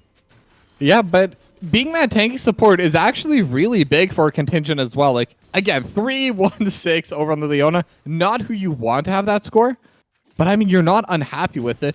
And I was talking about the big lead that Itojun was building over Urameshi, but there's a similar one being built for Drakenrich over the Lord JK right now. And Drakenrich is definitely going to be super powerful during those team fights. We're talking about the Wombo combo they have. The Annie's going to be a big part of that. And, I mean, I got to give credit right now. Might be a little bit early, might end up being a caster curse, but honestly, I think it should still be said. Contingent's looking a lot better than I expected them to today. They're putting up a really clean fight. They're putting on a really good show over TPO Redemption. But hopefully they can keep it up. But either way, I'm already proud of them. Yeah, now Gang coming down in the bot lane. Foxhound Kaz is going to get a stun down, gets the Zen Blade out in Kittens. Kittens already uses the heal to try to keep himself alive. And Foxhound Kaz able to play that one out, but now the rest of the team is here. Drakenrich is already in the bot lane, hits the tippers on the Kittens. Kittens is already down. TP is being used by the side of TPO Redemption, but it does not matter because Pelly is the one who is being focused up. Focused down, and another bandage on Sit. Pelly is already down. Now Finny is trying to open up, but it does not matter because he is also followed down by the CC. Double kill over to Neon Sword. Inojun TP's in just to end up falling in the end and dragging it out. And that is a one play by the side of Contingent Purple. Yes, Lord JK is pushing in the top lane, but you shut down the strongest member on the side of TPO Redemption. You're going to get a bot lane turret for yourself. Urameshi, who has been down in this game, is also going to pick up a top lane turret for himself. And now the side of Contingent Purple is in the driver's seat and looking good in this game number 1. Yeah, they're looking really good over in this first game. And it is important to note that the Lord JK managed to get first turret. I believe that was the part that did secure the feats, unless I'm mistaken. Because I believe the feats of warfare went over to TPO, but the feats for the neutral monsters went over towards Contingent. So being able to secure those bonus boots over for TPO, it's definitely going to help out later on into the game. It's going to open up more scaling opportunity for them and just give them a little bit of that extra power early. But because of that play, Urameshi also able to get that top lane turret, just getting so much gold. It's going to be closing that gap between Urameshi and Itojin. And I mean, Contingent's looking pretty good right now.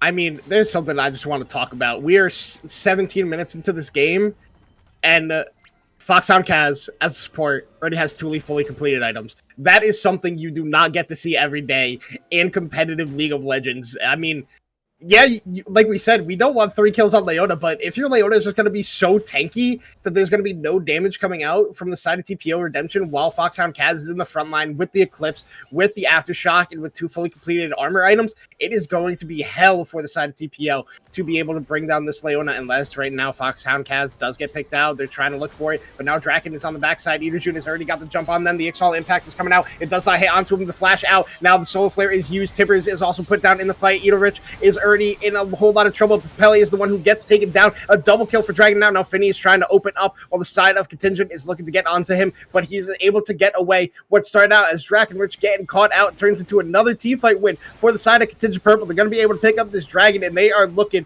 as good as you can for a team with 0 series wins in this game number 1 against one of our best teams in the Zon division. Yeah, and that's the 3rd Dragon at 18 minutes. They're on soul point already. And that could be a full Chemtexel by 23. And again, it is important to note, eventually, TPO Redemption, I do think a lot of their champions do outscale the champions on the side of Contingent, especially since they did get the feats as well. But at the same time, the Wombo combo is always going to be a threat. And right now with the lead they have, it's just incredibly scary to play into. I do want to talk a little bit about Neon Swords build as well, just because it is relevant to that conversation. It is that full lethality build. Now, Collector is pretty common, no matter if you're going kind of more that auto attack build, or if you're going into the just full bullet time, insta-burst lethality build.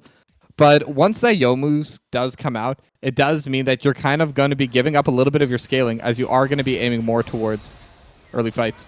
Yeah, now Pelly is once again caught out. The Curse inside Mummy is there. Bullet time is over the top. The Solar Flare did get the slows on the Kitten and Finny, and now Finny is opening up onto Dragon It Out. Dragon It Out is in a whole lot of trouble now that Idojun has joined up in this fight. Urameshi is trying to get in here, hits a boomerang, but it does not save his jungler's life. It is a shutdown over to the side of Finny on Dragon It Out, and TPO is still putting up a little bit of fight in this game. And now, Kaz barely able to get that recall off, almost caught out there on that timer.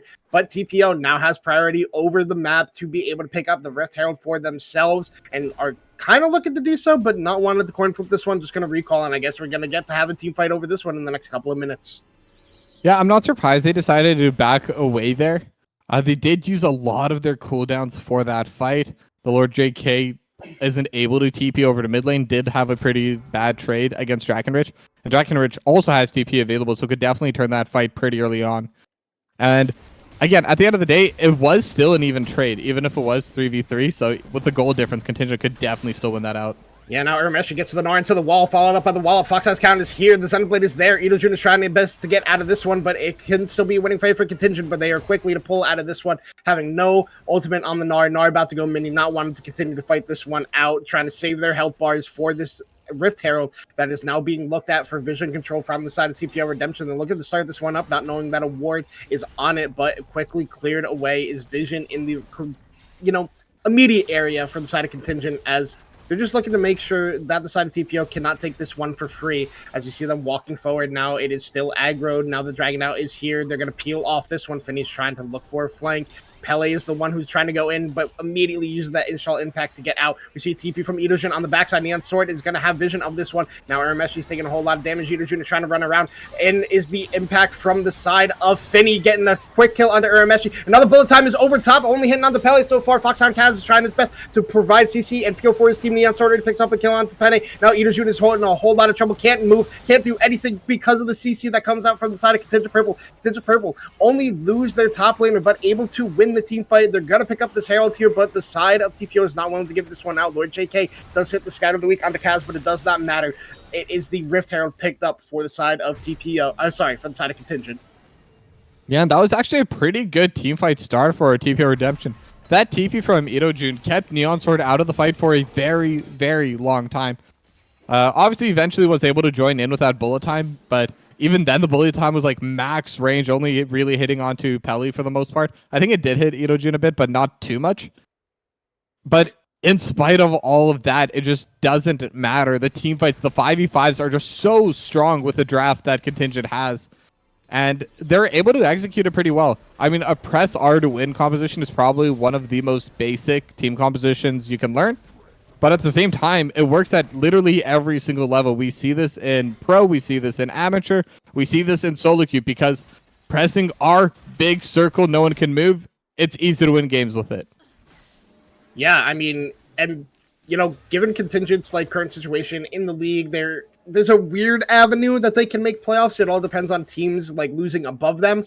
But I mean, they are showing up in this game number one. Yes, they have an easy to execute team comp, but they are executing it perfectly every time that there is a fight on the map. And like you kind of said, when we were looking at these drafts as they were being developed, the side of TPL really hasn't gone for any skirmishes. They're just going for straight up team fights, and they're just losing every single time.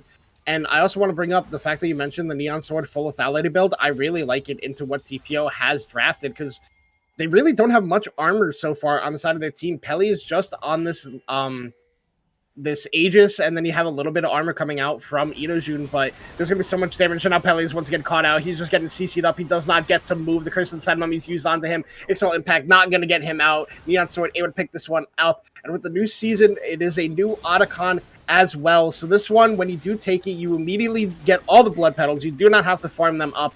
And on a kill, there is a small AoE that does damage to anybody who dies around somebody when the enemy team, whatever team has Otacon, whoever gets a kill on an enemy, there's a little AoE damage that comes out from it, so can be very impactful in team fights, especially with the team comp that has been picked up from the side of Contingent. Now, Finney is super low health. I don't know what ended up happening there as I was rambling like a madman. Yeah, I think it was a flash Tibbers from Jack and Rich, almost taking down Finney. Finney did have to flash out. The Wild Growth was also used by Kittens, but that's just going to open up this mid lane. The Soul now on Contingent Purple. They're in a really good position to just continue accelerating this game. They already got the tier 2 over in the mid lane, and now they could even look for more. Now, it is going to be a little bit difficult. They are missing most of their major ultimates. It's just going to be Foxhound, Kaz, and Neon Sword that have their ultimates available. But instead, they do decide to just back away. They can wait for their cooldowns to come back, and then they can start playing more aggressively. Otacon is still available. Baron's going to be up in a minute, so there's a lot of stuff to fight for if they do decide to start forcing fights. Yeah, and I don't think TPO wants to fight right now. The ultimates are all back up from the side of Contingent. Urameshi has the Mega Gnar, so he does have access to that ultimate, so they're just going to want to play this one out nice and slow. Contingent not wanting to recall at that current time because TPO could look to just instantly go on the Otacon, so they were waiting for their time to get a good recall off for them to be able to reset, get back on the map, and look towards this Otacon or the Baron, whichever one they want to take to their liking, to be able to start closing out this game, as they have looked really good throughout every stage of this game. But now Finney's looking for a pick onto Neon Sword, but nothing can come out of that one. Neon Sword respecting it, getting far enough away very quickly. Yeah, Neon Sword's playing this really well, because despite being a 10, 2, and 5 misfortune, I still think it would be a pretty close fight between Finney and Neon Sword. They both have barriers, so for that, they're both going to have... That's going to be negated from each other. And actually, the gold's not as far as I thought it was. It was only about 250 gold going the way of Neon Sword. But now the Baron's getting started. They're just going to go right on that. I think this is a good play. They have all of their ultimates. They already saw the Lord JK over on the bot side. At the very least, they can force out the TP. And it looks like TPO Redemption, they don't even want to contest it. And frankly, I think that's a good call. Right now, they're just going to trade it for the Otacon. And I think they'll be happy with this as well, because they're going to get the turret. That's going to be an objective bounty. They're going to get the Otacon. That's going to be a second objective bounty. I'd even argue this is a pretty even trade, and maybe even favoring TPO Redemption a little bit more, unless Contingent Purple can get something done with this Baron right now. Yeah, I was going to say I'm not the biggest fan of the trade that Contingent was going for, just giving up the Otacon like that, because it is such a strong buff to have for your team, especially because you instantly get so many blood petals off of that one to increase the stats that you're already going. But they're just going to be able to pick up this outer turret up in the top lane and use that Baron effective immediately to not really have it go too far. But now the side of TPO is looking for something. Irjun is already CC'd up. Chris's side mummy is there. Excel impact into the wall. They're looking to go for it. The Timbers is down. Soul Flare is down. There's so much CC and damage coming out from the side of TPO. But now Neon Sword is in a whole lot of trouble as Irjun is in the back line. Neon Sword flash away. Already used that barrier, but now the CC is there. Finny already gets the shutdown down onto Neon Sword. Now the damage coming out. Finny is getting another kill for himself, but now he's got to run for the hills as dragging it out. Is looking for Urameshi is also looking, doesn't hit the wall, but now Lord JK is in so much trouble. The CC is coming down, but he's able to get peeled out. A nice blade onto Kittens. Kittens is flashing away. Now Finny's turned back and is looking to put down the damage, but nothing is able to help the Lord JK as he ends up falling. And that ends up being a 2 for 2 or 2 for 3 in the long grand schemes, but you get a lot of Barons off the side of Contingent Purple, so TPO still has a fight in this game. Yeah, but they still managed to take the tier 2 turret, which is going to be pretty good. The gold's barely shifted. It is still going to be that 5k gold difference. And as we all know, the later we get into the game, the less this gold lead's going to matter. Because at some point, the builds are just going to be complete. The core item builds are already going to be done. They already basically are for Neon Sword. I don't think Neon Sword's really going to get much stronger, relatively speaking. We'll have a couple extra stats, but that's really it. And same with Drakenrich. Already has the full core build.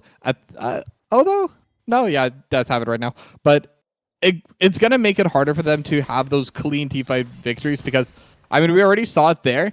The positioning was definitely better for TPO Redemption. They had a much better start to the fight. Irojun was able to kind of take Neon Sword out of the fight. The bullet time wasn't used at all. And then Finny was just free firing that entire time. And Kittens just keeping both Finny and the Lord JK alive for so much longer than they should have survived. And I believe they did end up surviving basically the whole way. And that's really what's getting them right back into this game.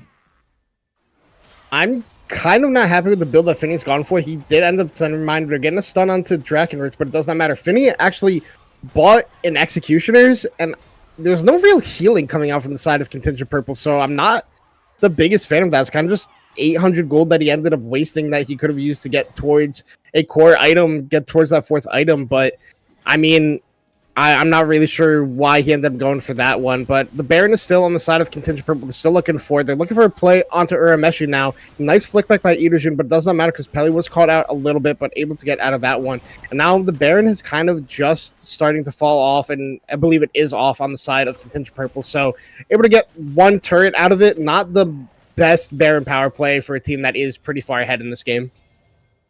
Yeah, the gold lead's, if anything, starting to close out a little bit. And I agree with you. I don't think Executioner's Calling is the item there for Finny as the team fight. Oh no, JK is already down. Never mind, the wild growth is used on him, but it does not matter because the bull time ends up picking that one. A triple kill already picked up for the side of Neon Sword. The Solar Flare hits onto the backside. Now there is a quick another pickup on the Kittens, and that should just be the end. They're going to be able to pick up this mid wave. Irojun is not going to have the wave clear to be able to do that one. It should be Contingent Purple. Have a wave. They don't have a wave. Never mind. This game is still going to go on because of their wave states. They're not able to exactly win the game at this point, but they should just turn back and take the Elder Dragon that is on the rift. Nope, we're waiting for the minion wave. I don't like this play. I don't like this play too. Okay, they're going to the Elder. Thank God, Toki. Yeah, definitely a little bit of hesitation there, though. I mean, if they had the wave, that was definitely an opportunity to end the game. They could have tried going through bottom if they wanted just a tier 2 turret and the Elder, but I mean, it's easy to say this when we're just watching from the outside in. We're not in the middle of the intensity of the game. We're not just constantly hearing comms left and right. And they still had plenty of time to just back out, get this buff, and in a way it's better because now that they got it later, they're going to be able to use it more, if that makes sense. But definitely a bit of hesitation over on Contingent. I mean, yeah, they'll still have the Elder Dragon when this Baron does spawn up in the next minute 20 seconds, so they'll be able to kind of just secure the Baron for themselves, because TPO should not be fighting into the team comp that Contingent has, especially when they have an Elder Dragon. But it's starting to look like the beginning of the end for game number 1. It should be Contingent without some, like, big misplays by them that TPO are able to punish and able to get back into this one. I think it's been a really strong game from everybody on the side of Contingent, while there have been some outliers on the side of TPO that have not looked super great in this game number 1 here. Yeah, but it is important to note that it is a best of 3, so... But Contingent Purple, they're showing that they can really play on this map, regardless of really the current standings. I mean, looking at this just on paper, and again, we talked this for quite a while over in the Otter Talk, but no one was expecting Contingent to show up at all this series. And right now, they are definitely showing up. Even if they do end up throwing this game or losing or just getting out team fought, the fact that they brought it to this state is already a testament to the improvement that they have made this season, and especially in the last couple weeks. Oh, Urameshi ends up picking up a 1-for-1, ends up getting Finny on the backside, and now the side of Contingent Purple is pushing forward, looking to start the beginning of the ends of this game, now that there is no super strong wave clear on the side of TPO. And now going to get an inhibitor and probably just fall back and pick up the Baron for themselves. Picking up Finny in that spot is crucial, but never mind, Dragon that was right, immediately going in, hits a triple man, curse to the center of the flash, the bullet time is over top, Kittens is already down, Ito'Jun is onto the backline, trying to do his best for his team to stall out this game. He ends up flashing away, the minion wave is still there, you did not clear Ito'Jun. Contingent Purple is hitting onto the first Nexus Tower. They're looking to end this one. A Soul Flare is hit, but so is the impact. It does not matter. Lord JK picks up a kill onto Foxhound Kaz, but he ends up going down on the backside to it. Ito'Jun is now back on. There is no minion wave. It was cleared out by the side of TPO Redemption, but now Drakenrich almost goes down, dragging it out. It's taking a lot of damage. The turrets are still alive. Finny is back on the map. Contingent has to run for the hills now that this Twitch is back, and he is going to be hunting for these kills, but they're going to be able to get their recalls off and able to get this one out, but never mind. Drakenrich is going to delay it a little bit longer, worried about dying to Finny there. And now that is a Baron that is going to be able to be fought over for the side of TPO Redemption because of the health bars that they do have. Yeah, I'm not sure if they can still fight over it. In fact, if they're able to get the jump here, Finny could have definitely gotten taken down immediately afterwards. But Ito'Jun has a really good angle here. Draken is in a whole lot of trouble because Finny is still on the hunt for him. He still has gotten to recall on this Annie. Ito'Jun is still looking to try to make sure that this Annie cannot get a recall, so it is beneficial Baron to his play, but now Draken is going to be able to get the recall off. He has TP to immediately join back up with this team after spending this gold. Urameshi just has to be careful not to get caught out here, and he's doing a pretty good job of spacing Ito'Jun. Dragging it out also needs to get a recall in, but the way that TPO has not let them get a clean recall off has been very beneficial to them, because now they have inside track onto this Baron. They're going to pick up the Scuttle Crab and have vision control over this area, while the side of Contingent is going to have to walk in and try to fight them for it. Yeah, I think Contingent should still be able to walk in later on once they're able to fully regroup. Dragging it out, sitting at half HP, I'm not a huge fan of that, especially because the big part of their starting engage is that Amumu with the Curse of the Sad Mummy, but if a team fight does break out, I still think it's in favor of Contingent if they're able to find the angle. Foxhound gets right onto Pele. Pele is in a whole lot of trouble. All the CC is used onto him, but a nice triple man impale does not matter. And now Neon Sword's ultimate is canceled, but he already got the kill onto Pele. Now Ito'Jun is in a whole lot of trouble again. The Curse of the Sun Mummy is used. Ito'Jun gets a wild growth from the side of Kittens, but it does not matter because he still does not get to move. But Finny is opening up in the back line, and it is being turned around by the side of TPO, but it does not matter. Neon Sword is still alive. So is Draken. They're able to get that kill, and now Kittens is 1v1ing Neon Sword and immediately gets deleted. And now Lord JK is in so much trouble. Draken has the stun, but has not gotten to use it yet. He's trying his best to get the speed to get onto it, where JK is pulling this wave, trying to thin it out so it cannot be used. Urmeshi's TPing into the mid lane. Draken gets a nice scatter the weakest. Bit of damage there. Dark Seer is used, but it is not enough. Draken gets the ace for their team, and that should be Contingent Purple taking game number 1. I say as in 5 seconds, Pele is back on the map and is going to have to do everything in his power to stall this game out, and Neon Sword is very, very low at this point in the game. The Istall impact is used to try to get Urameshi away from the turret, but the turret is already down. Pele is already stunned up. Drakenrich and Neon Sword are both super low. Urameshi is about to go in Mega. Hits the Gnar, but he hits him into his carries, and it does not matter because the CC is strong enough. From the side of Contingent Purple, they're going to be picking up the first game despite Kittens shutting down Neon Sword right at the end. Yeah, and I can't believe how cleanly Contingent won this series, or not the series, sorry, just the game, just map number 1. Let's not get ahead of ourselves here. But we said that if they were gonna win, they were probably gonna win through this bot lane. Neon Sword 18, 4, and 9, almost 40k damage on the Misfortune. They played extremely well. Foxhound Cavs made sure to get Neon Sword up early, and they just continuously had winning fights over in that bot lane. And I think what's really important is that they never really threw away their lead. There was a couple moments where TPO Redemption had some really close fights just because they themselves, like, they're still a top tier team right now over in this division, over in this league in its entirety even. But because of that goal difference, they weren't able to come out on top. And especially I want to point out that last team fight where it was that 5v5, Finny just opening up in that tiny corridor was just getting everyone with the spray and pray. I think if both teams were even gold, I think that team fight does go over to TPO Redemption. That was probably the single best opportunity they had. And if they weren't able to win with that, there was just no team that they could win. Yeah, and I mean, also shout out to Drakenrich on this Annie, absolutely controlling the mid lane, and just being a force in this game. The CC that was on the side of Contingent Purple, we talked about it in the draft.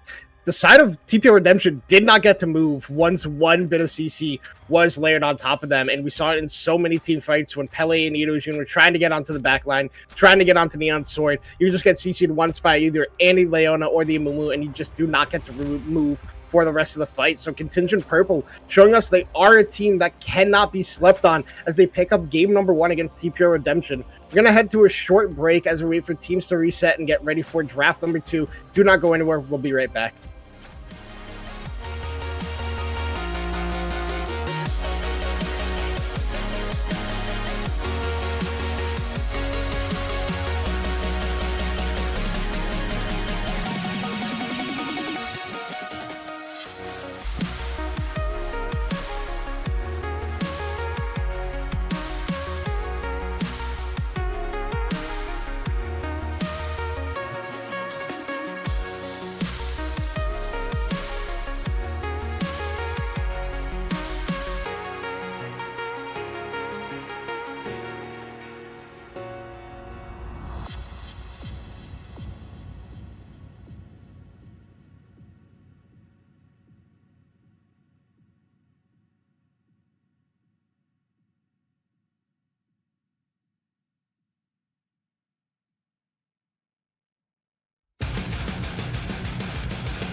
Welcome back for game number 2. I apologize, I'm a little bit out of breath. I had to run in between the break that we had, but we are back for action between Contingent Purple, TPO Redemption. Teams are going to be swapping off sides, and after Contingent took a pretty convincing game number 1, what are you expecting to be changed up here in this game 2 draft, Toki?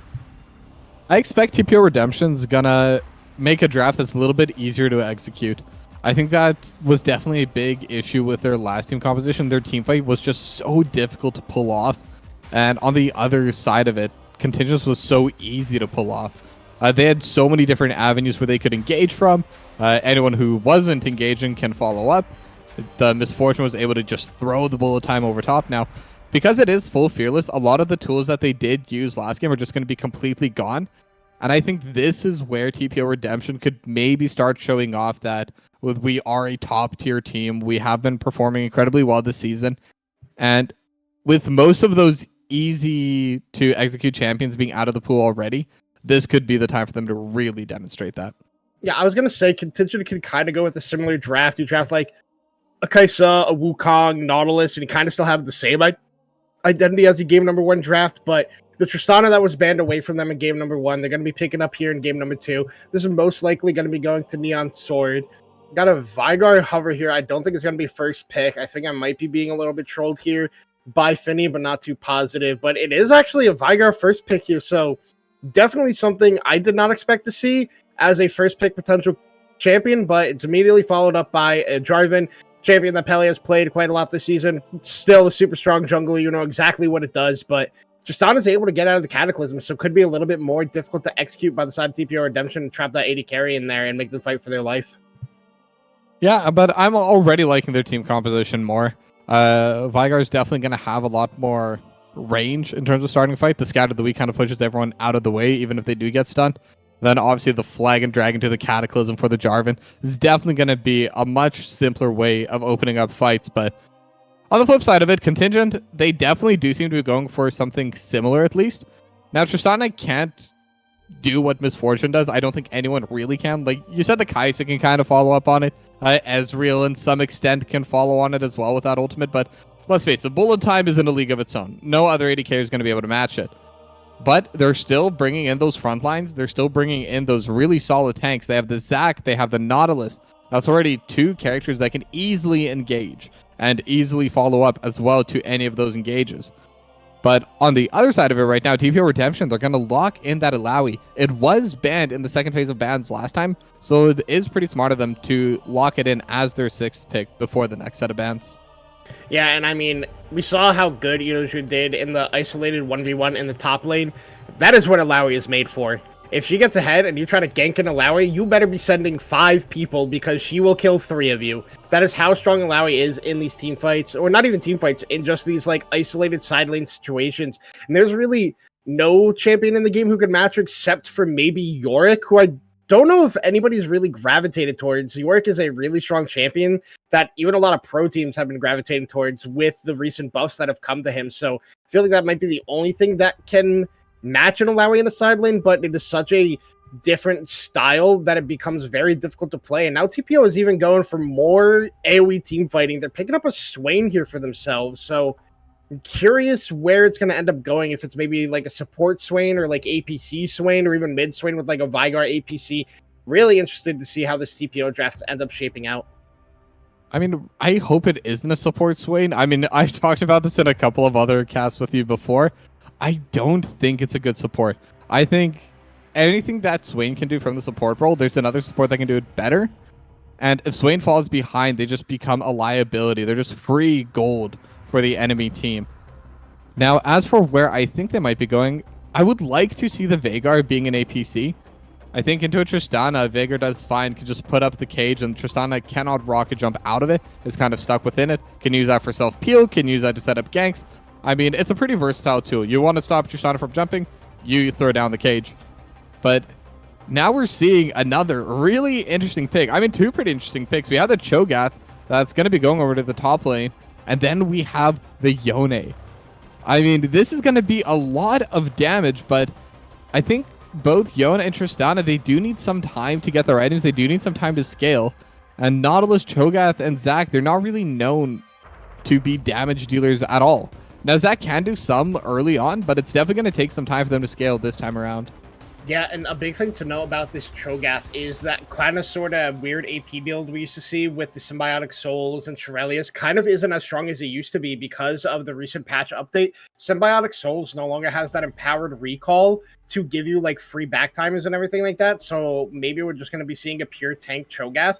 I think you can still go that AP-oriented build with the Shurelya's, but you just like kind of lose the power of that empowered recall just because of how strong it was having that 3.5 second recall timer. But looking over at TPO Redemption's draft, this R5 Taric is the best pick of the entire draft, and I am not exaggerating. This counters everything that Contingent Purple is trying to do with their team comp. Yeah, and especially if they know that the engage is coming, if they're able to get that ultimate out before they lose 1 or 2 members, I mean, that's just going to clear everything. Because this is a burst team comp once again from Contingent Purple. They wanted to have a big team fight. They wanted to be as explosive as possible, just burst down at least 2 or 3 members and then wipe away everyone else. Basically the exact same kind of idea that they had in the first draft. Though I believe this time it is going to be a little bit more difficult to execute, even just on its own. But Taric is the perfect counter to that. Well, like you said, I do think this is an absolutely perfect pick, but at the same time, I'm not really sure how the lane's going to go over in the bot lane because Taric can counter Nautilus, but I don't think it can really counter Tristana. I'm hoping it's a Taric Vigar, but even so, I think Tristana should have a free lane to scale with this. But again, the mid to late game, that's where it's going to get difficult for Contingent. Yeah, and I'm like you said, I'm really curious to see where Swain ends up going, where Vigar ends up going. I'm also curious if this like maybe is a Cho'Gath mid, and they put the Yone top lane to try to handle the Alawi. Otherwise, you kind of get a free lane. So definitely really curious to see where both teams end up putting all these champions. But do you think that TPO is going to be able to push it to a game 3 with this draft, or is Contingent Purple going to kind of make the upset happen and close this out 2-0 fashion? I mean, I still kind of favor Contingent Purple's draft. Not having a marksman is going to make things so difficult.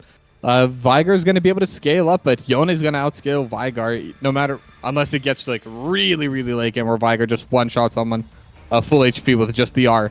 But Trist is going to scale super well. Zac scales super well. They're lacking damage. Zac is going to be able to out-sustain everything. Same with the Cho'Gath, same with the Yone.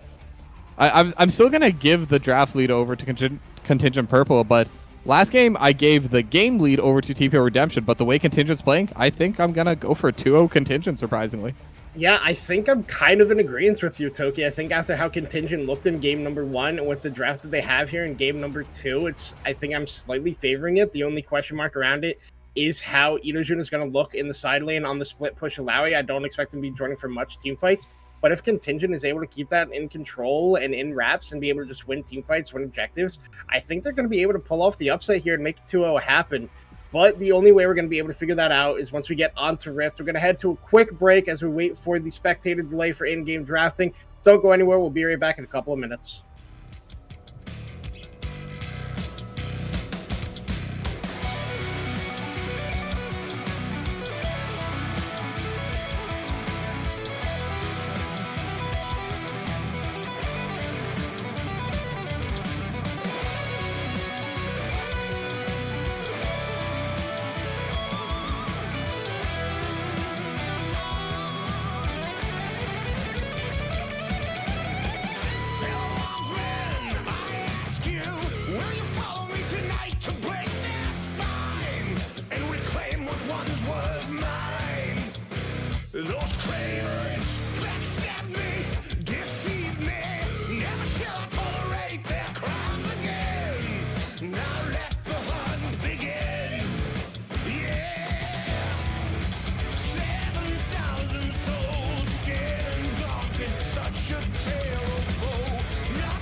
And welcome back for game number 2 between Contingent Purple and TPO Redemption. Contingent going to be on the blue side, Redemption on the red side. And before we get into the action, a quick shout out to ProComps, our sponsor and game-changing app for the League community. This isn't just like the other tools, it's your personal draft coach, perfect for both teams and solo players. In fact, you can pair with any other app you use. With ProComps, you'll receive real-time drafting advice with tailored champion picks and recommendations. It stands out with features such as the ability to generate champion pools in seconds that you can share with friends, a post-draft guide to attack the game. You can generate comps based on your preferences. Coaches and analysts can even create personalized tier lists. Think of it as having a virtual draft coach and strategy toolkit all in one. The app has already over 280,000 downloads and thousands of daily users like you. ProComps is user-friendly and totally free. It's a no-brainer to at least give it a go. Download ProComps now and you'll experience a whole new level of drafting power in your league games. Go to procomps.gg, download it from Overwolf, or click the link in our bio. And that is ProComps, the sponsor for Blue Otter League. Yeah, and just looking over for this matchup now, we are in game 2 between Contingent Purple and TPO Redemption, but I want to point out a few things anyway. So the Lord JK is going to be piloting the Swain in the mid lane, and then it is going to be the Veigar Taric down in the bot lane. And Neon Sword has the Cull. I think this is incredibly smart. As the Tristana, you're really never going to be able to kill the Veigar or the Taric, at least not early game. But at the same time, they really shouldn't have a ton of threat onto you either. So getting that extra little bit of gold is definitely going to help accelerate Neon Sword. And that's going to be a lot of pacing that's going to be increased for this hyper carry. And we all know how much damage Tristana can do once they do get over to that late game. But now Peli jumping onto Drakenrich. Yeah, a classic Jarvan gank right there. Immediately having to use the flash is Drakenrich. Not level 3, can't use the tether to try to evade it. But another thing that's interesting to me is that Finny went for the first strike on the Veigar and not something like the Arcane Comet, Airy, even Electrocute that we see a lot. But now Drakenrich is taking a little bit of damage from Lord JK on the backside. We already see Idojun getting a nice CS lead for himself up in the top lane. Kind of how I expected that top lane matchup to end up going, at least in the early levels. Yeah, I actually do like the first strike from Finny. I think Airy only makes sense if you're able to consistently get a little bit of poke going back and forth, but the way this lane's going to be set up, there's not going to be too much going on there. And then Electrocute, yeah, okay, Electrocute might be good as well. But over in this bot lane, it's going to be a little bit low on levels. You're going to be a much lower level than you would be over in the mid lane. And because of that, with the Biscuits coming out with a couple of the other things, maybe the boots. I'm not sure what mini ones they have, but there's a lot of utility that's going to be used that will let Finny scale up a bit better. And then the first strike is still going to deal a decent amount of damage later on. Yeah, and now in the mid lane, Drakenrich has been on the worst ends of a lot of these stages from the Lord JK, but the big thing is Lord JK is running out of mana. Now dragging it out is getting slightly invaded on here by Peli, but a nice ward is going to be able to secure that he gets his Gromp here, and it's not going to get stolen away by Peli. But now Peli is still looking to maybe go for a repeat gank in the mid. As he's cleared his whole top side, he still's got 2 bot side camps to go for, so he's just kind of sitting around waiting. But now the fear is brought in. Drakenrich is going to end up getting first blood. A nice never move into the flag and drag combo out of Peli. First blood over to the side of TPO Redemption in this game number 2. Yeah, I'm not sure why Drakenrich would go for that. I think it's kind of the Lee Sin syndrome thing where when you hit that Q, you got to follow it on. You got that third auto or that third Q knockup, you have to try and go for it. And the Lord JK was super low, but Drakenrich knew that Peli was up in the top side of the jungle, dragging it out, saw the ward get placed just moments before. So I think even if Drakenrich managed to land that knockup, managed to get the kill, it was always going to be a 1-for-1. And I don't think that's something that the Oni should really be going for. Yeah, now he's trying to get some more trade onto Lord JK. Dodges out of the Vision of the Empire, so no little bit of bonus health going over to Lord JK there. But I mean, overall, it's a pretty strong early game from the side of TPO Redemption. It's a CS lead in the top lane. The first blood is going to be helping them out a lot. And now Contingent Purple just not off to the same hot start that we saw in game number 1, but it's kind of expected with the drafts that both teams had ended up going for. It's going to be more mid to late game action coming out of both these teams. And now Urameshi is going to be in a lot of trouble up in this top lane, but looking down in this bot lane, the CS gap that has been accrued by the side of Neon Sword into Finny is pretty massive at this point in the game, to say the least. Yeah, I'm wondering where that stems from, because I don't think Tristana should really be zoning out the Veigar. I mean, right now, the first thing I'm noticing is a little bit of a lack of mana right now from Finny. Kaz's mid lane, he's going to be looking onto the Lord JK here, but Drakenrich is down so low and tries for the blind hook, does not end up getting it, but Drakenrich is suffering in this mid lane. Lord JK, it feels like every time we pan over to him, he's hitting those never moves. He's hitting everything on a Drakenrich, not really able to get himself into a good spot to be going for a 1v1 contest. But now June is taking some decent damage from the side of Urameshi here, but being traded back quickly thanks to the tentacles and the fear. And now Lord JK is going to be in trouble. Dragon and Paz are both here. The CC is coming out. But there's no follow-up damage from the side of Drakenrich. The Ignite is already used. Lord JK is going to go down to the side of Dragon now. Now they're looking to go on to Pelly, but a flag and drag is able to get himself out of that one. It is a quick kill picked up by the side of Contingent Purple to help out their mid laner. Yeah, I really like their rotation from Foxhound Kaz especially. And especially since they stayed for a while, but never mind, another play. Yeah, Kaz again focused on the baby cage, hits the flag and drags hit. He ends up flashing out. Finny flashes to follow, but now Finny and Pele are both in a little bit of trouble, but so is Neon Sword. Now that the side of Kittens has followed up, Dragon is not going to get stunned up there, and he's going to be able to just walk himself out, but never mind. The Pele is in with a flag and drag, but so is Fox on Kaz. They're trying to get the trade back damage onto Pele, trying to get their mid laner, their jungler to get that resurrection back thanks to the Zac Bloblets, and nothing ends up going down there at the end of it besides for his Zac passive. Yeah, very close for Neon Sword to be able to take down Pele. And yes, the passive is definitely going to be missed for dragging it out, but that's still no gold going over to TPO Redemption. And they're not really going to be able to lower the pressure. The original play was to try and take down Drakenrich, try and keep them further and further behind. And they are a little bit behind for CS and an assist, but they're doing fine, and we know how well this Yone is going to scale eventually.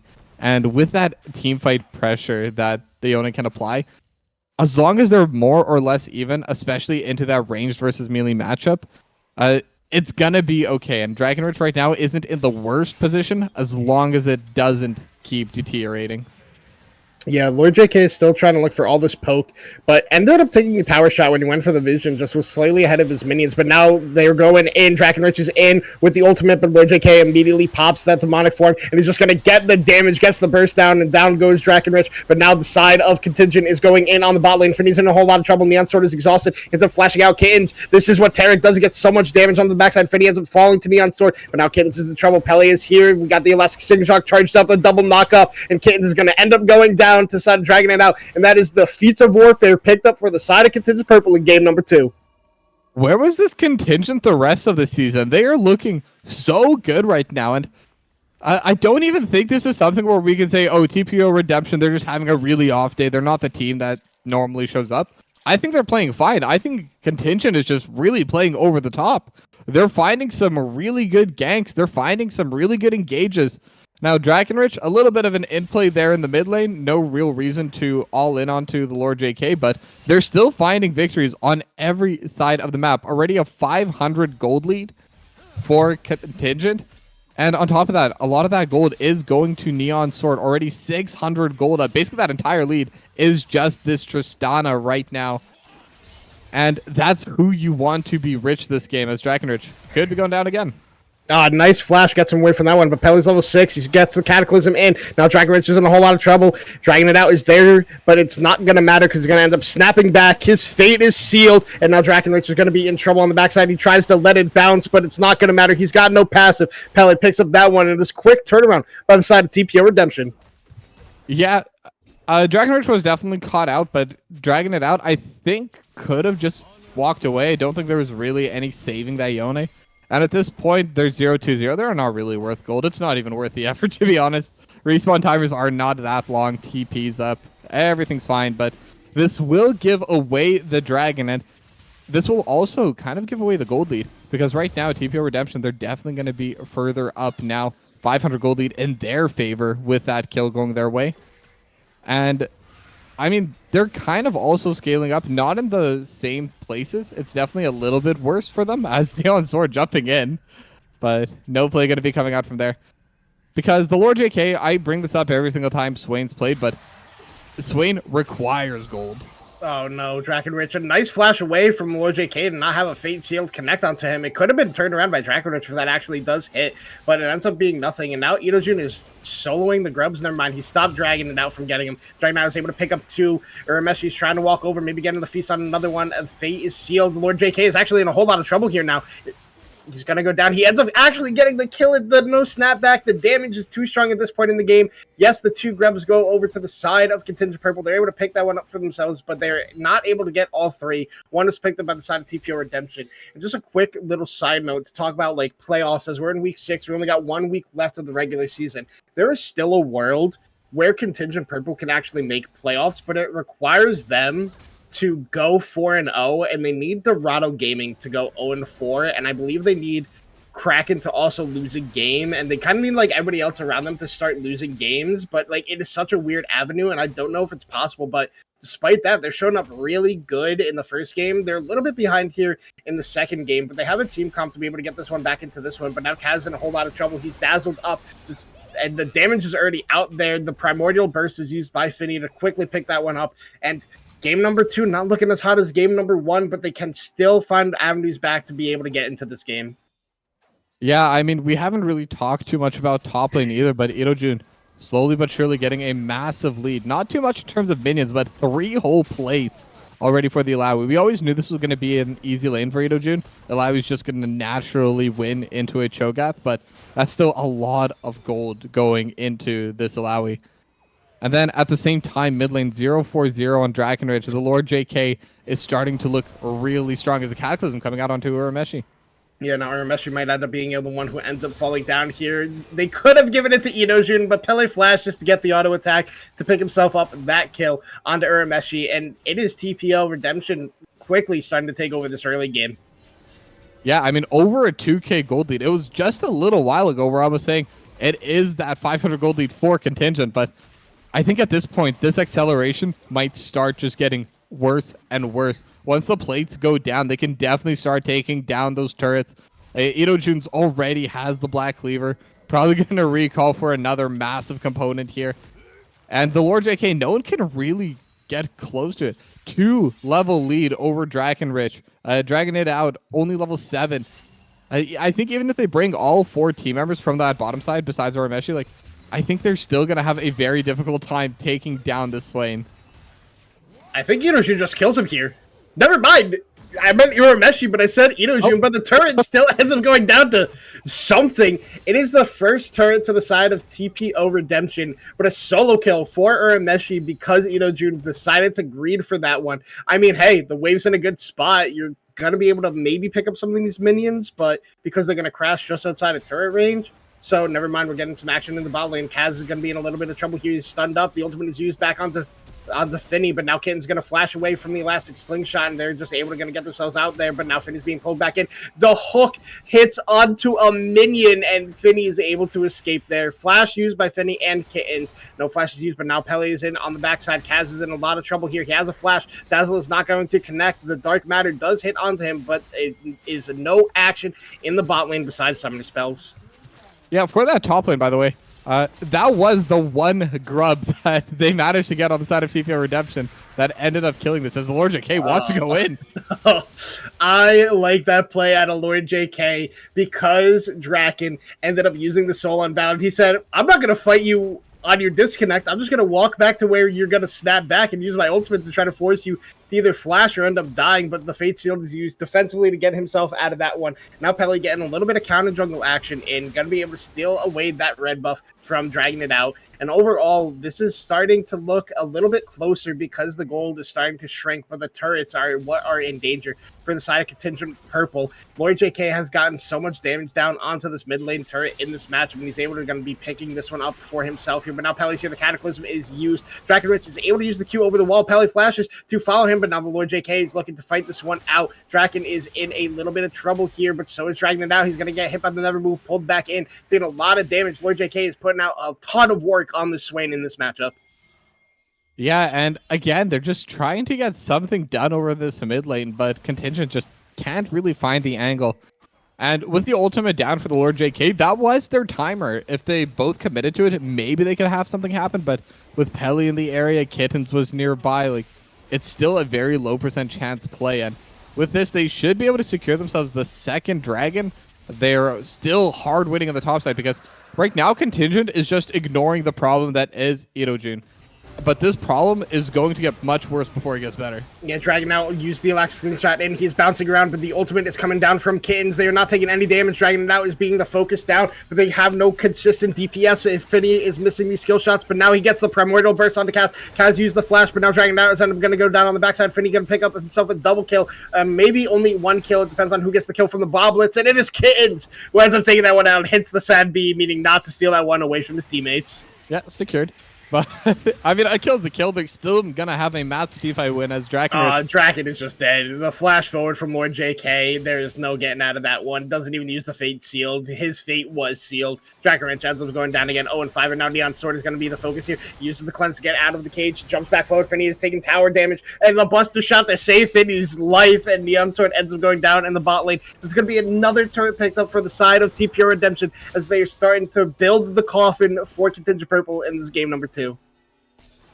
This is the stage of the game where you got to start thinking about conserving mentals, because this is almost 6k gold lead, 5.5k lead right now for TPO Redemption at 16 minutes. This is a massive lead. The kills are just going everywhere. Finny's actually still behind Neon Sword, though that's literally just going to be the cull difference. The cull, without the cull, Finny would be ahead there.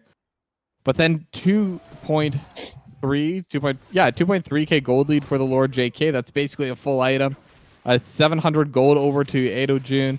Over a K gold lead for Pelly. Like, everyone is just so far ahead of their opposite number right now that it's going to be difficult for them to come back. They don't have the same team fight they had over the last game. As just to make things worse, they're going to lose the crab as well. And Drakenrich, once again, getting found by Lord JK. He's trying to 1v1 Lord JK right now, but Lord JK does so much damage at this point in the game. He's going to use the ultimate, and so is the Fate Seal. Drakenrich is actually starting to win this 1v1. He doesn't hit the knockup and the burn from the ultimate coming out from Lord JK. He hits the Death's Head and is able to pick that one out. Oh, Draken was so close to getting his redemption arc, but he ends up falling just short and ends up going down. And now they're looking to go on to Dragon, and now Kins hits the stun onto him, and now the ultimate is used by Edo Jun. He's in a 3v2 right now. He's getting a lot of damage and a lot of healing from the side of Kins. Lead bounces out. They're trying their best to burst down Edo Jun on this Alawi. He's flashing back. The rupture hits on the 2, but now the baby cage is there. There's so much damage from the side of TPO Redemption that they are just going to clean this one up quickly. And that is 2 kills to the side of Finny, 1 to Edo Jun. In a misnumbered fight, they're able to turn it around and start to break further into the side of the map that is Contingent Purples. Yeah, Neon Sword at least managed to finish off that kill in the bot lane, managed to take down the Lord JK, but they're going to lose a lot here. And we here often don't take the inhibitor because it's not worth it. It's going to get free gold. I think with their gold lead, they can take the inhibitor, and I think they should take it, but instead they're still going to leave it open, and they're going to take it down over to the tier 2. I mean, it's still a good option, but I think they could have tried and maybe taken both. Maybe that's just the greed in my brain. I always want to take more when I play these kinds of games, but I mean, either way, this is a massive advantage. They got the tier 2 over on the top, tier 2 in mid. All of the major turrets are now gone except for the tier 2 in the bot lane. And dragging it out, just trying to waste Edo Jun's time, but this game's gonna get very difficult. I mean, it's already incredibly difficult for Contingent. Maybe Neon Sword can scale and bring it back that way, but they have a Taric, that bonus armor from the W, and obviously that ultimate just going to completely negate Neon Sword in these team fights. It's a reset champion. If you remove those resets, what does this Tristana really have? And I don't know, maybe they get a good team fight, but I'm kind of losing hope. Oh no, Drakenrich is trying to fight the Lord JK again. He goes in, he's trying to get as much damage as possible. The snapback's there, the Fate Seal is going to miss. Dragon now is going to also miss the elastic slingshot. Now Lord JK is just going to heal up off the 2 of them. Meshi is trying to get up here. Lord JK really can't do much damage to Dragon out right now, but he is actually winning this 3v1 right now, and he's forcing everybody to run away from him. He is still in this demonic form. He is still healing up. Damage is coming out back onto him thanks to Urameshi, but the never move is on to Dragon it out. He is still in this form. He is still healing up. You still do not have the damage to take him down because he's just healing off of all of you. He gets 1 kill. He forces Draken to flash away. And now Urameshi is the one who's left out for cannon fodder, as the Lord JK is probably finally going to be ending up dropping this demonic ascension form, and they're able to get out 2 of their members, but that was the 3v1 that Lord JK liked his odds in. Yeah, and I mean, at the end of the day, it still managed to take down Dragon it out. Probably the richest member, and actually takes down 2. Oh, man. Oh, man. Urameshi greeds for the minions, and the Lord JK goes, hey, buddy, I'm still here. Runs up, hits the Visions of Empire. There's a burn, the minion damage to Death's Hand, and he gets another kill for himself. I mean, the Lord JK is massive right now, and that's kind of what I meant by them being just kind of able to take down the inhibitor, because if the Lord JK literally just walks into the enemy team, what are they going to do about it? They can just kill the turrets with the Taric ultimate, and then after that, the Lord JK can genuinely 1v4. I think as long as Neon Sword isn't there, it's doable. Oh man, Drakenrich is gonna ended up hitting into the baby cage while he tried to 1v1 Itojin, but he ended up taking way more damage than was expected. And it does not matter because now the side of TPO Redemption are looking to siege on this bot lane inhibitor turn at 20 minutes into this game. They have one grub. Itojin does a lot of damage to these structures. The baby cage helps create a lot of space for them. They're looking to get the ultimate onto Itojin. Their focus is Itojin. The Cosmic Radiance coming out. Can they get the burst down onto Itojin beforehand? But no, they do not! The Leap of Faith is down. Itojin is healing up in this whole team fight, and Lord JK has shown up. Itojin is shut down by Neon Sword, but it does not matter because Dragon Knight is still on the backside. He is going down. The turret is still hitting on Lord JK, but he ends up living in what was a turret dive for the side of TPO Redemption. They only lose one because of the Cosmic Radiance and the amount of damage that is put out by the rest of the team. They might look to just end the game at this point here. I mean, I think they definitely could. Neon Sword is still alive, which is kind of the one threat that still exists for Contingent, but it does look like they want to go for it. And as they say that, Peli going in. Yeah, Peli ends up going in. The Dazzle is hit onto Fox on Kaz. Peli is already shut down by Neon Sword. Neon Sword has range to free fire. They're still looking to get the escapees. The turret is there. A flash forward Kaz. He does hit the dredge line, but it does not matter because Lord JK is so damn tanky and he does so much damn damage. Itojin is TPing back in. TPO Redemption says, no, we're not done fighting. We're going back in. Now Drakenrich is in a whole lot of trouble. They're trying to get him in. The Fate Seal not used. He has half of his health bar deleted in a second. Itojin even emote spams on them, knowing he has no fear in this game. Yep. I mean, I'm a little bit curious about that TP from Itojin. I think Lord JK might have been able to just back away on their own. But always good to have that extra safety. There is a decent bounty over onto the Lord JK. An extra 200 gold. And if that goes into Drakenrich, if that goes into Neon Sword, could definitely help them have the damage that they need. But we were talking in the draft before how this is a low damage composition, especially early on for Contingent Purple. And we're definitely seeing the repercussions of that. Because the amount of time it takes them to take down the Ladder, the amount of time it takes them to take down the Swain, especially when that Demonic Ascension is available, the Taric ulti can come out to save them. Itojin can just out-sustain it. Same with the Swain. There's just so much sustain and damage from TPO Redemption. There's so much tankiness that it just becomes very difficult to play for Contingent Purple because they are so far behind. Yeah, and now TPO Redemption is going to pick up the Otacon. They're walking towards the bot lane, maybe looking to say, hey, we're calling game here with these minion waves. They're actually going to look for their focus on the mid wave, look to take down the mid lane inhibitor turret, break open the space. 3 inhibs would be exposed, and it would be rough for Contingent to end up fighting here. And now Itojin is just pushing in through the bot lane, not going to get knocked up by the Q3 from Drakenrich as the turret already goes down. Now they're focusing onto this mid lane inhibitor. Is TPO Redemption a double rupture by Urameshi, but it does not matter. So now they're just walking their way up to the top lane inhibitor while Itojin has already taken down the bot lane one, and it is starting to look like the beginning of the end for Contingent Purple in this game number 2. The super minion wave is there in the bot lane. They could just look to tower dive with Itojin and the Lord JK with the Cosmic Radiance over top, and the Lord JK is the one who is being focused on. A dredge line is hit onto Kittens, but it does not matter. The Cosmic Radiance isn't even used yet. Lord JK is into the back line of the Demonic Ascension. A nice Buster shot away. Kaz is already down. The Cosmic Radiance is already used. Kittens is flashing away, and now the turrets are going to be under siege by the side of TPO Redemption. Dragon Mount is going in, but he is not doing super much right now. There's so much damage coming out from the side of TPO Redemption. Fate sealed up to the back line, but it does not matter because Itojin and Lord JK are basically untouched in this fight. Finny is looking to get the damage onto the turrets. Finny gets the kill onto Urameshi with no Primordial Burst. He still has that in his back pocket to one-shot anybody he wants to. The second Nexus turret is under siege by the side of TPO Redemption. Drakenrich is trying to do what he can best, but it does not mean anything to Itojin as he ends up picking up that kill, and now it is Neon Sword against the world, and I don't think those odds are in their favor as Kaz is being focused up. He's not going to go down to the Primordial Burst from Finny. Neon Sword is trying their best. They're heading on to Peli. They get another kill to pat their stats, but it does not matter. TPO Redemption picking up game number 2 in dominant fashion. Now, this is kind of what we did expect from TPO Redemption that we were talking about in Otter Talk. This is how we expected this series to go, but even so, I still want to give credit to Contingent Purple for the first 5 to 10 minutes of that game. They managed to get a few pretty big plays for themselves. They even got themselves a pretty solid lead, and that lead was mostly on Neon Sword. I mean, Neon Sword ended the game 5-1 and 2, but when the mid lane 0-8, the support 0-6, I mean, Nautilus is one of those champions where once you fall behind, you're just going to int. That's just the reality of every Nautilus out there. But there is still hope. I think they could definitely still come back in game 3. My one concern for them is they've only really shown that they like doing these hardcore teamfight compositions. But with now 20 champions getting removed due to Fearless, there's going to be less and less options for them. They're going to have to go deeper and deeper into their pools. And potentially they won't be able to have the same quality of team composition in map number 3. Yeah, and I mean, the scariest thing about that TPO Redemption win is they didn't even take Baron. They just won it on straight siege pressure and their ability with the comp that they have drafted.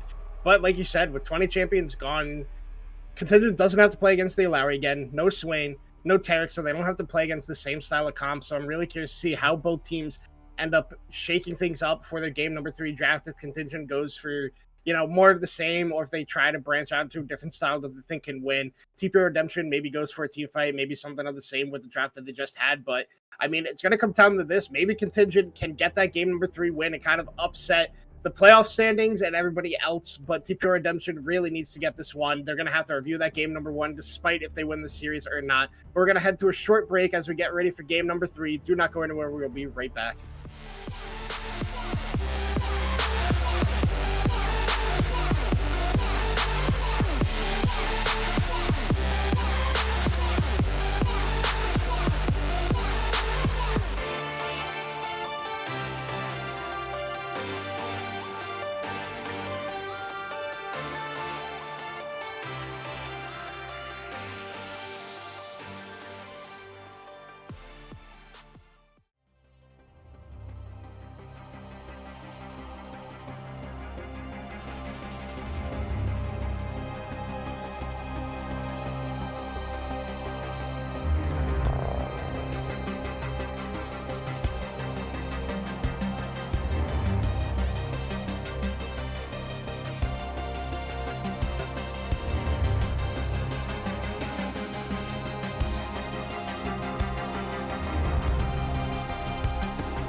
And welcome back for our final game between TPO Redemption and Contingent Purple. Winner takes all. Will TPO Redemption be able to keep their record of only having 1 series loss, or will Contingent be able to find their first series win of the season against one of these top half teams? It's going to be an interesting game number 3 draft, with it being full Fearless. None of the champions saw in game number 1 or game number 2 will be available. So really curious what teams start to index towards what they are looking for in this draft champion-wise.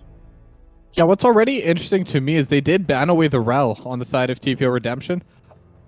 I don't believe they banned it out before. I think they've mostly been banning Volley, Caitlyn, and then the Varus. So Varus is going to be available this time around. However, they do have first pick for themselves then. Just going to be an insta-lock Seraphine. And but anyway, to talk more about the Rel ban, I wonder if this is them just realizing that Contingent's just been playing those big wombo combo team fights. And Rel is probably one of the best options that are still available in this champion pool. Yeah, I mean, you could still go with like Rakan or Alistair to still have that engage at a support option. But, you know, TPO gonna go for the Seraphine. This is going to be a Seraphine APC for Finny. I'm telling you that right now, Toki. I know this player. I know what he's going for. This is going to be a Finny Seraphine game. It's going to be quite boring in the bot lane. But that means Contingent Purple gets to pick themselves up a Jinx here. They could also pick up the Milio if they wanted to. Does pretty good into the Seraphine and teamfight aspect. Get to use that ultimate to make sure nobody is, you know, CC'd up by that Encore. So I wouldn't be surprised to see that one picked up. But Anami is the pickup for the side of Contingent. Was banned away in game 1 and 2, I believe. So going to be able to pick that one up here in the bot lane for Foxhound Kaz, pairing it up with the Neon Sword Jinx. Yeah, having that Enchanter is always going to be powerful, and Jinx scales super well. And the passive, I think Jinx's passive might be a hot take for some, I don't know, but for me, this just makes sense. I think it's the most powerful passive in the entire game. Because even when you're super far behind, if you're like 1 in 5 on the Jinx, if you get the 1 kill in the teamfight, all of a sudden, that doesn't matter. If you're just part of the teamfight, you throw your ultimate, finish off someone else, you are now a hyper carry. No matter how poorly you've been doing the rest of the game, you can now bring it back and you can keep snowballing and just... It's a reset champion that's super powerful even without the resets. Like, that's basically what Jinx is. So, not surprising that it is one of the highest win rate champions in this entire league, and not surprising that it's going to be locked in here. Yeah, I mean, I've said it before and I'll say it again. I feel like crit marksmans kind of have fallen off. It's more of like this on-hit or lethality style. Jinx is the only one that ever stays because of her passive. Like you said, you get one reset, you get one get excited proc, and you can just absolutely take over a team fight. You could be 0-3, you could be 1 in 5. Even at 2 and 2, you can absolutely decimate enemy teams. So not surprised to see that being picked up here for the side of Contingent. But they also end up picking up the Sejuani for themselves into the Wukong. It's a pretty good matchup. You do a pretty decent job at trying to keep him away from your backline. But overall, I think the TPO Redemption draft is a lot more clear of what they're trying to do. I think Seraphine pairs very well with Braum. I think it also pairs super well with Wukong because you can bounce that ultimate off of the clone as well. Yeah, and I mean, they definitely have their identity. And frankly, if you told me that the draft that TPO Redemption is currently drafting was Contingents, I'd believe you. Because I think this is a really good teamfight composition. This is a really good press R to win comp. Seraphine obviously going to be able to scale super well into the late game. I think a lot of people underestimate just how much damage the Seraphine deals. And like you said, pairs super well with Braum. Basically, all of Braum's abilities have a slow attached to it, which will make that E from Seraphine give that root. You don't need to have that double cast. You don't need to have that Rylai's. Kind of lets you be online earlier on.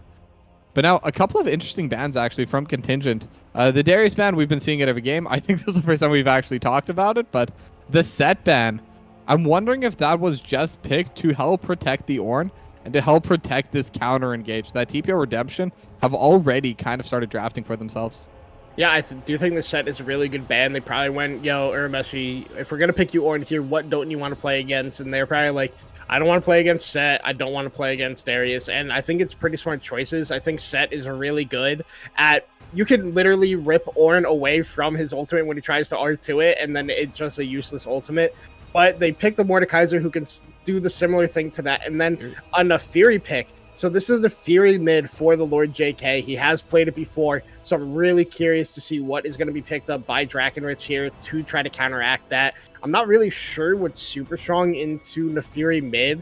I know, like, jungle-wise, Poppy is the counter pick into it because you can kind of stop her from going in. But it looks like Vex is going to be the hover and potentially the lock-in here, and it is. So it is a Vex into Nefiri.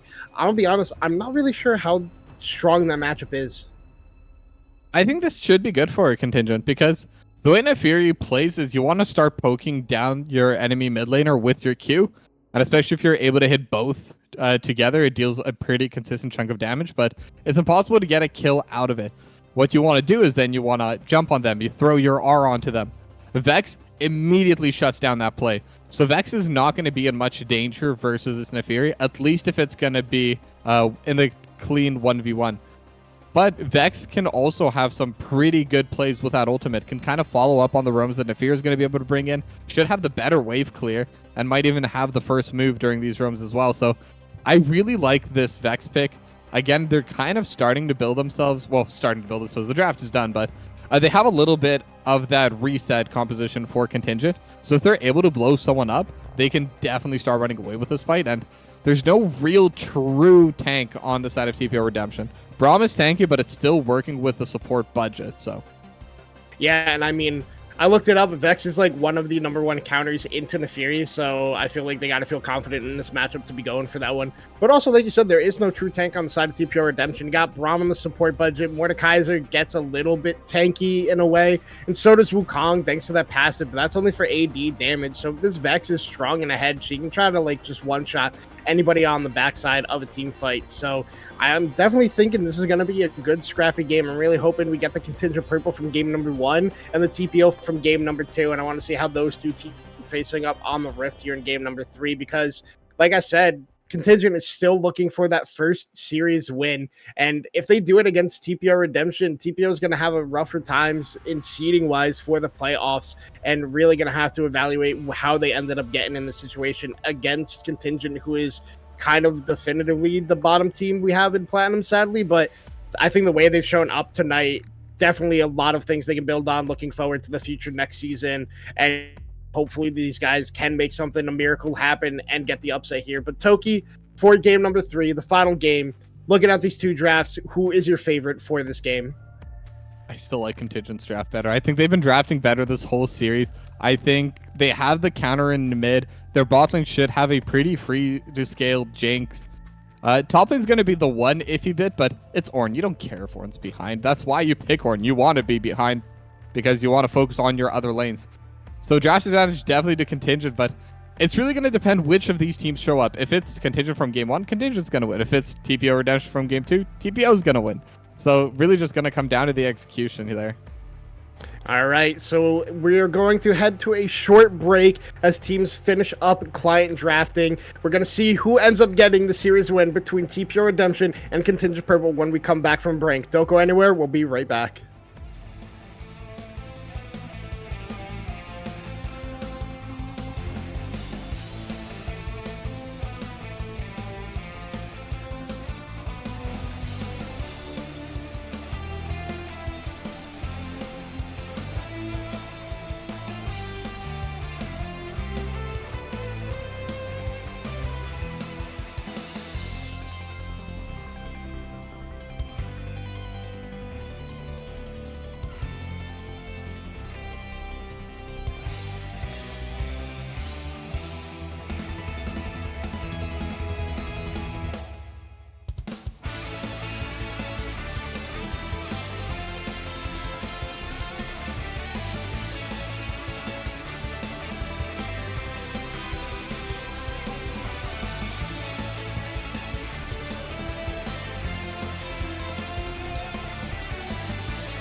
And we are back for the final game between TPO Redemption and Contingent Purple. TPO going to be on the blue side, Contingent going to be on the red side, and I am excited for this game number 3 here, Toki. Looking across the board, what is standing out to you, if anything at all?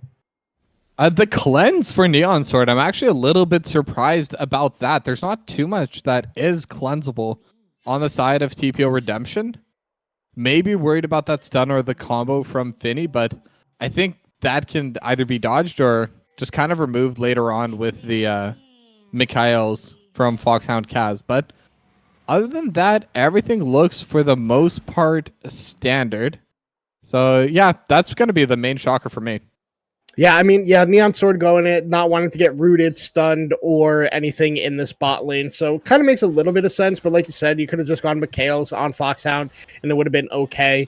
But I mean, the only other thing that's really sticking out to me is that Neon Sword is once again going for this Cole start, but it kind of makes sense once again in the lane matchup that they are going against, just going to be farming it out in the couple of early levels here. And in this bot lane, they kind of should have lane advantage because it is double range into melee range. So able to kind of zone them off of CS just ever so slightly. Yeah, I mean, for any AD carry players out there that aren't sure when to go Call and when to go Doran's Blade, in most games you should be going Doran's Blade. But the way I look at it is, if you have the damage, can you kill the enemy 2v2? If the answer is no, then you ask yourself, if the enemy manages to jump you, do you die in that 2v2? If the answer is still no, then you get a call. Because right now, neither of these two teams can really beat each other. They'll still be able to get that 3 HP regen per auto from the call, which is basically going to be around the same as the lifesteal you get from the Doran's Blade early, except now you're going to get more gold, you're going to be accelerated earlier on. But in every other matchup, you definitely want to get the Doran's Blade because the extra HP is going to help a lot. But again, in this case, for TPO Redemption, the damage is very slow. Brahm's not really going to help with that, even with the exhaust, no ignite. And then Finny on the Seraphine needs gold, needs levels before any kind of threat really starts coming out. Yeah, and we're just seeing in the early lane here, Lord JK is getting a lot of nice damage onto Dark and Rich. They both already used an early pop, but Lord JK also has the Doran Shield, so able to regen a little bit more. He's hitting those Qs down, so a nice little bit of bleed damage happening there. But overall, nothing really coming out of the mid lane. I'm just expecting a couple trades back and forth, and then it's going to be like gank-oriented for any action to happen down there. But we see in the top lane, Idojun already got a nice push onto Urameshi on the turret. He was trying to get a cheater recall, but it's going to be able to cancel that one because Urameshi is having the wave being slightly frozen and not want to be in a bad spot, taking an early recall and having to come back to that one. But overall, everybody's just farming up, no real early action. Both these jungles are wanting to get their level 6 as quick as possible, so not surprised to see double full clears happening in both sides of the map. And now Lord JK getting a bunch of damage on the Drakenwrench. Almost got a solo kill there in the mid lane, using that invulnerability really well to dodge out of the fear that comes out from that little sphere of the Vex. But now in the bot lane, they're going in. A nice bubble hit on the Finny, but the shield is up there for Kitten, so no real turn damage, but he is stunned up by those Flame Chompers, and now he's taking a bunch of damage on the backside. But Pele is here. Probably just going to pick up the Scuttle Crab, maybe go for a gank if something is open. He's actually wrapping all the way around into the top tri-bush. He is in behind them. They're going to see him right now on that turret vision, and they're going to have to make a quick decision as Pele is already in. They're in the bush. They hit a nice double bubble out of Kaz onto Kittens and Pele, but now the Q is hit on. Kaz is going to have to flash away. Is not stunned up. Neon Sword not having to use anything, and Contingent Purple able to survive the early gank. The fact that they only needed to use one flash that Oh, no man. way he gets that. Oh, Pele does manage to get a kill down there as well. Okay, so we'll go back to the top lane in a second. What happens down here in the bot lane? Pele's walking up for the Scuttle, doesn't go for it. Oh, man, he just gets a nice jump thanks to his ward onto Kaz. Flashes over the bubble and is able to get the first blood for his... Probably just able to walk away. Nothing else really going to be happening bot lane. Yeah, just going to be a little bit of trading, but Urameshi getting the solo kill in that top lane on the Ornn versus the Mordekaiser. That's so big. And I mean, we were talking about this basically the entire series. We expected Idojun to just kind of hands gap Urameshi for this entire series. Getting that first blood is so big and probably feels so good for the player who finally locks in the Ornn for the Ornn duty and is still able to come out with that solo kill. I mean, hey man, that is Ornn. He is the tank, bruiser, assassin, mage, everything you want. He's a rogue, a bard, a warrior, everything, man. And he gets the solo bolo in the top lane with the Bellows Breath Flash Brittle proc, able to get a nice kill in a lane that is going to be pretty rough in the later stages of it for himself. Yeah, I mean, Ornn probably has more roles than my main character in Skyrim does. Just part of every single guild, excels at literally everything, and also scales quite well as well. But I also want to talk a little bit about that bot lane play, because, I mean, I gotta say, that gank from Peli was really good, but then at the same time, Neon Sword and Foxhound Kaz, the fact that they only lost one flash at the start of that play was really big for them. That definitely should have been at least a kill or a flash heal, a double flash, flash cleanse, etc. But they managed to hold it back. But then, unfortunately, Foxhound Kaz just kind of went a little bit too far into the jungle. I do understand why they thought it was safe. Dragging it out was pretty close by. Neon Sword was close by, but Wukong has a lot of damage early, so as a Nami, you cannot be walking in like that. Yeah, and it was also really well played by Peli on the backside. He got in with the E, immediately gets the Q to reduce the armor out of Foxhound Kaz, and then even flashes over the bubble away from Dragon It Out, who would have been able to save his Nami there and is able to get the kill. Now, Dragon It Out could be in a little bit of trouble here as Peli and Lord JK are looking to collapse. He uses the Arctic Assault out, and now there's just going to be Dragon priority for the side, and he walks back in. Never mind, they're going in on him. He gets tagged up by the Braum Q, and now he's in a whole lot of trouble. Going to have to flash away, and now Lord JK is flashing forward. He's going to get feared up and pushed out, and Dragon It Out is still running for the hills, but he chooses to path an interesting way, and he gets double queued down. Lord JK picking up the kill. Yeah, and Dragging It Out just kind of handing that kill over to them. Drakenrich already managed to peel Dragging It Out to a safe place, but I think maybe was considering going for that 2v2, wasn't aware that Finny and Kittens were also on their way up, and that it was actually a 4v2 in favor of TPO. And, I mean, that's going to be a pretty big death to lose as well, because Drakenrich had to give up mid-priority for that. So that's going to be a lot of extra gold and extra minions going over to the Lord JK. The kill, obviously, and the dragon as well, going to be going over to TPO Redemption just from that one pickoff.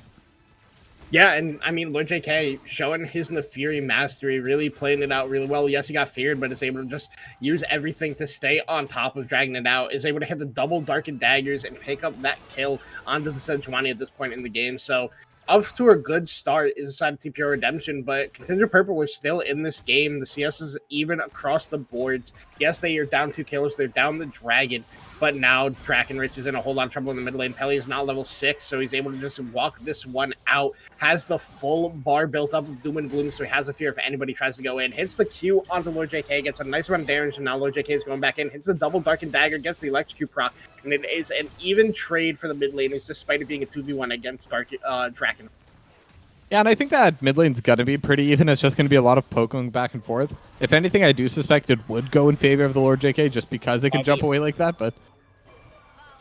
Okay, the ult is used by Drakenrich, but he has no mana, and he's going to just end up getting killed by the Lord JK. I liked the idea, but it does not work out, but now Dragging It Out is here. He's not level 6, so he's not having access to that Glacial Prism. Takes a bunch of damage on the backside from the Double Darkened Dagger Electrocute proc, and is just not able to pick up the Lord JK to assist his mid laner in that play. Yeah, and I mean, like, I think so far every single kill that TPO Redemption has had has kind of been gifted over by Contingent Purple. Again, for Drakenrich, with mana, yes, that play works, but Drakenrich quite literally had 0 mana left. Not a single other ability can be used except for that ultimate. And with that, it's just going to be even more gold going the way of Lord JK. Now, I was going to say earlier that this mid lane, the way it works is Lord JK is just going to be able to win out a little bit and poke early on, but then Drakenrich will get to the point where they can just one-shot the wave and then leave. It never really has to be in range of that poke from the Nefiri. But now that it's 2-0, Lord JK can just kind of zone away Drakenrich, and we're kind of seeing them do that right now. Just kind of standing up in front of the wave. So Drakenrich can't really hit it until the wave crashes. And because of that, this means that if Lord JK wants to start roaming, they're going to have that first move. They're going to have that first angle. They could try playing for a dive in the bottom, try searching for the jungle. I mean, at that point, the world's their oyster. Yeah, and Urameshi and Itogen are scrapping it up in this top lane. Itogen ends up getting the better of it.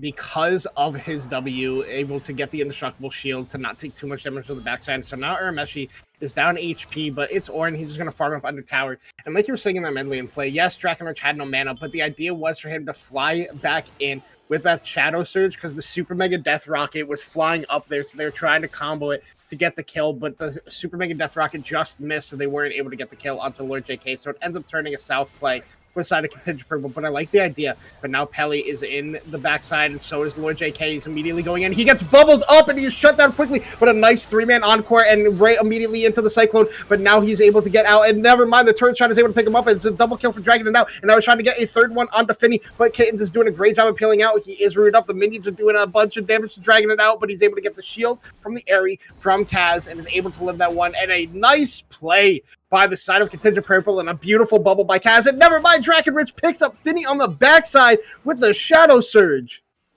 Yeah, just going to be able to walk up safely. Never mind, it's not even the Shadow Surge. Abilities on a Kittens just for fun. And then it walks up one auto. All that's needed. Not even the auto. Wait, what? Okay, it was his Q. I was like, did he ult it? No, it was the Mistral Bolt. Never mind. So yeah, no, that nice. was the ult. Oh, it was the... Why did he ult? What? Okay, never mind. Whatever. Drakenrich picks up the kill and turns an even better play for the side of Contingent Purple in the bot lane. Yeah, and that's what I was talking about early on, where how this mid matchup is really going to go. Both of these two shouldn't really be getting solo kills, and as they say that, Drakenrich walking a little bit of a dangerous way, but should be able to survive this. And the main play is just going to be to roam back and forth there, because they can both make plays in opposite lanes. We saw the Lord UK trying to gank into the bot lane, trying to go for the dive. Unfortunately, it didn't work out for them. And then Drakenrich was second to the lane, but since it was already going in favor of Contingent, was able to secure that extra kill for them. And actually, Contingent up 500 gold now with that play. Yeah, and it was just a nice play by the bot lane and jungler for the side of Contingent Purple. Pele taking a few too many turret shots and ends up falling to that one when I thought he was going to get out, because he had a nice Warrior Trickster that actually ate the Glacial Prism from dragging it out, so he was out of it, but the turret was too heated up and ended up going down because it was also hitting on to the Lord JK. So overall, Contingent Purple showing signs of life in this game, number 2. Yeah, and I also want to give a shout out to Foxhound Kaz. Massive bubble to take down the Lord JK super quickly before they could get any of their damage out. I definitely made that play a lot better for them. And obviously, the fact they were able to do that is kind of expected from them, that they should be trying to peel, but still, landing those abilities is not easy, especially during a high-pressure situation like that dive. Yeah, and Pele was trying to sneak into the bottom lane there, but a nice bubble on the Finny. Going to take a little bit of damage from Neon Sword. Neon Sword already on to the Utah here, but now Drakenrich is taking a bunch of damage from Lord JK. Gets a nice fear onto him to be able to trade back evenly in this one.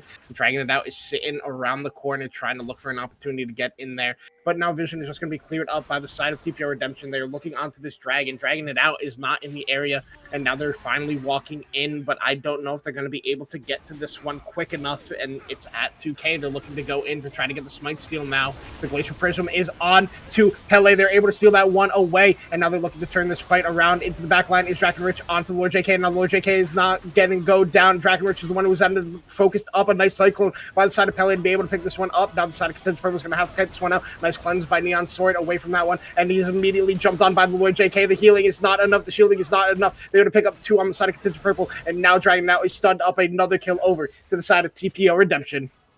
Yeah, definitely a win for TPO Redemption. Even though they lose a dragon, I usually say a dragon is worth 1.5 kills, especially these early game ones. But the fact they were able to get 3, they definitely got the winning side of that trade. And I gotta give credit, the exhaust onto Neon Sword basically made that Jinx useless during that early stage of the fight, where getting those early kills, getting those resets, that's where the Jinx could have really popped off. But they managed to prevent any kind of momentum from the Jinx very early on. They managed to make Neon Sword useless, and then Drakenrich got taken down, and Foxhound Kaz should be following. Oh, a nice double bubble by Kaz, an immediate flash away, using the ebb and flow, ends up picking a shutdown kill down on the Pele. This Nami is insane out of Kaz in this game, number 3. Yeah, I mean, I already wrote them off, but they made an absolutely fantastic play. I mean, I guess we see why this Nami has been banned away from Foxhound Kaz for this long. Clearly very proficient on this champion. able to land the bubbles, still has the wave coming off cooldown soon too. And now they can kind of push in as 3. Kittens is already low, and Lord JK even has to come down here to help clean up this wave and save this tower. Yeah, and I mean, so far, Lord JK has had a really good game on this Neferi. I'll be honest, I don't know the difference between the ult and the W anymore because I never saw Neferi before, so I don't know what the real switch is. But Lord JK has been doing a really good job at dodging out from a lot of the damage that Dark and Rich has been trying to go for in the mid lane, and then was able to get onto Neon Sword on the backside and basically clean him up by himself. So I think this Zephyri has been phenomenal out of Lord JK, and it's a champion that they have played quite a few times this season and have always been proficient on it. So not surprised to see them performing on it in this game number 3, despite being what is supposed to be a counter lane into the Zex. Yeah, Drakenrich did have a couple of early misplays, but I think at this point it's basically evened out. Drakenrich definitely not out of this game. I'd say he's barely behind the Lord JK, if at all, really. And it is going to be fun to see which one of these two is really going to be able to impact the map more. As Neon Sword just kind of trying to defend alone in the bot lane for now. Foxhound Kaz is in the area if they do need it, but the play in the top lane, there's a big team fight starting up there right now. Yeah, the ult onto Jun, everything used onto him. A nice ult out of Urameshi to knock him up, and then the Glacial Prism immediately followed, so he's not able to CC anybody up, and he ends up going down. Uses the flash, even used the Death Realm, and then Draken TP's back to the mid lane to save that turret, but now Pelly and Lord JK have first path to the Rift Herald area to try to make sure it's not taken up. So they're going to just leave this one and let it be a later fight for both teams. And now we see the bot lane has taken a lot of damage. The mid lane turret taking a lot of damage, but nothing has fallen down quite yet in this game. There's good wave clear on both teams' ends, so it is hard to siege these turrets at this point in the game without like a Rift Herald or getting the kills in the lanes. Yeah, but this first turret is very important. Feats are still available for both of these teams, I believe. So this bot lane getting super low, this mid lane already super low, both for Contingent as Lord JK getting jumped on. Yeah, and I think Lord JK is just going to end up going down here to Drakenrich with that Mistra Bolt, able to pick this one up, and now this is going to be the Rift Herald to the side of TPO Redemption, and I believe if they do pick this one up, it will be Feet in their back pocket, and it is, as I predicted correctly. Yeah, so that is going to be a pretty big win over for TPO, because I mean, it's going to help them with the scaling. It's not a lot of stats, as we know, like, especially that first free upgrade. It gives a little bit. It's definitely there, but I don't remember what the exact gold value is, but I think it's less than 300. It's really not that meaningful, but it's still going to be that little bit extra as trades starting to come up pretty heavily between Edojun and Urameshi. Yeah, Adrian already on to that Leandri's tournament, so it's going to do a good job of dealing damage on to Urameshi, but not really having the sticking power without the Rylai's to keep him in that passive forever. So overall, it's just going to be a bunch of health trades back and forth. I don't expect either of them to fall in this top lane when they are scrapping without jungle assist, but we know Orin, we know he has that one-shot potential if Yunojin ever missteps, and Mordekaiser can do more of the same onto the Orin, so it really becomes a hand/skill matchup in this top lane. Yeah, I think eventually neither one's really going to be able to kill the other. It should always be one of those situations where either side can back away. However, I do believe that Mordekaiser does end up winning out on the pressure. But right now, speaking of pressure, Finny and Kitten's just able to push in Neon Sword and Foxhound Kaz. And because of that, Pelly's going to be able to be on the Dragon. Lord JK actually going in on Dragonrich. Yeah, now Lord JK is going to be the one in trouble. The Glacial Prism hits. The damage is there. The ultimate was used by Draken, and it is picked up by the side Neon Sword, but not Neon Sword, by Dragon it out. They don't know that the Dragon has been fought by Pelly solo this entire time, so it ends going to be the third Dragon of the game going over to TPO Redemption. They also picked up the first turret in the mid lane with using that Rift Herald that they picked up and immediately popped the mid. So overall, the gold is slightly even. It's like an 800 gold advantage right now to the side of Contingent Purple, thanks to the kills that they have in their back pocket and some slight CS leads in certain lanes. Yeah, I mean, game one was pretty one-sided towards Contingent, as Urameshi could be in a very dangerous spot. Actually, Eojun's the one in a bad spot. Urameshi with another solo kill. Ornhorn into Bellow's Breath, able to pick up his second kill of the game. A 0-3 Edojun, not something I really expected, especially not into Urameshi's Ornn.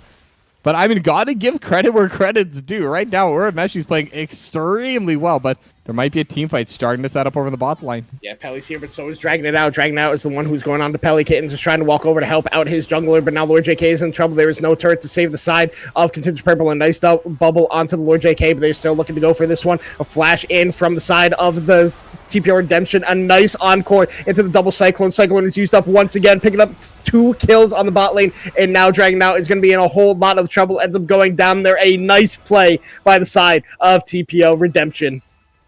Yeah, I mean, they got 3 kills, they got the turret, and they're going to be able to shove this wave in as well. Finny should be able to do it as I say that. Oh, he is one shot from the ultimate, and damage coming out. The second one is used, and it's hit on the Lord JK. I don't think Drakenrich is going to be taking this one, but never mind. He ends up going in, and now Urameshi is here to save his mid laner, and now so is Cadence. Cadence is jumping forward. They're still trying to go on this one. Exhaust used on Drakenrich. Pelly flashing forward, using everything in its power to be able to pick up the kill on Drakenrich, and now the Super Mega Death Dragon hits on the Cadence. Not a real whole lot of damage coming out of that one, so the side of TPO Redemption going to be able to walk away after a 1-for-1 trade between mid and bot lane.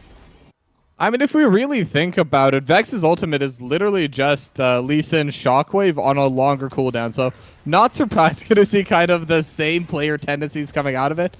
I really like the initial pick, though. Jumping onto Finny. Finny did not have a lot of HP, was just standing in the front line. There was no Braum nearby to kind of tank it up for them. So I really like that initial look, but at some point, you got to take the win. You already got the advantage. You don't need to get more for yourself. Is Neon Sword going to be the next target?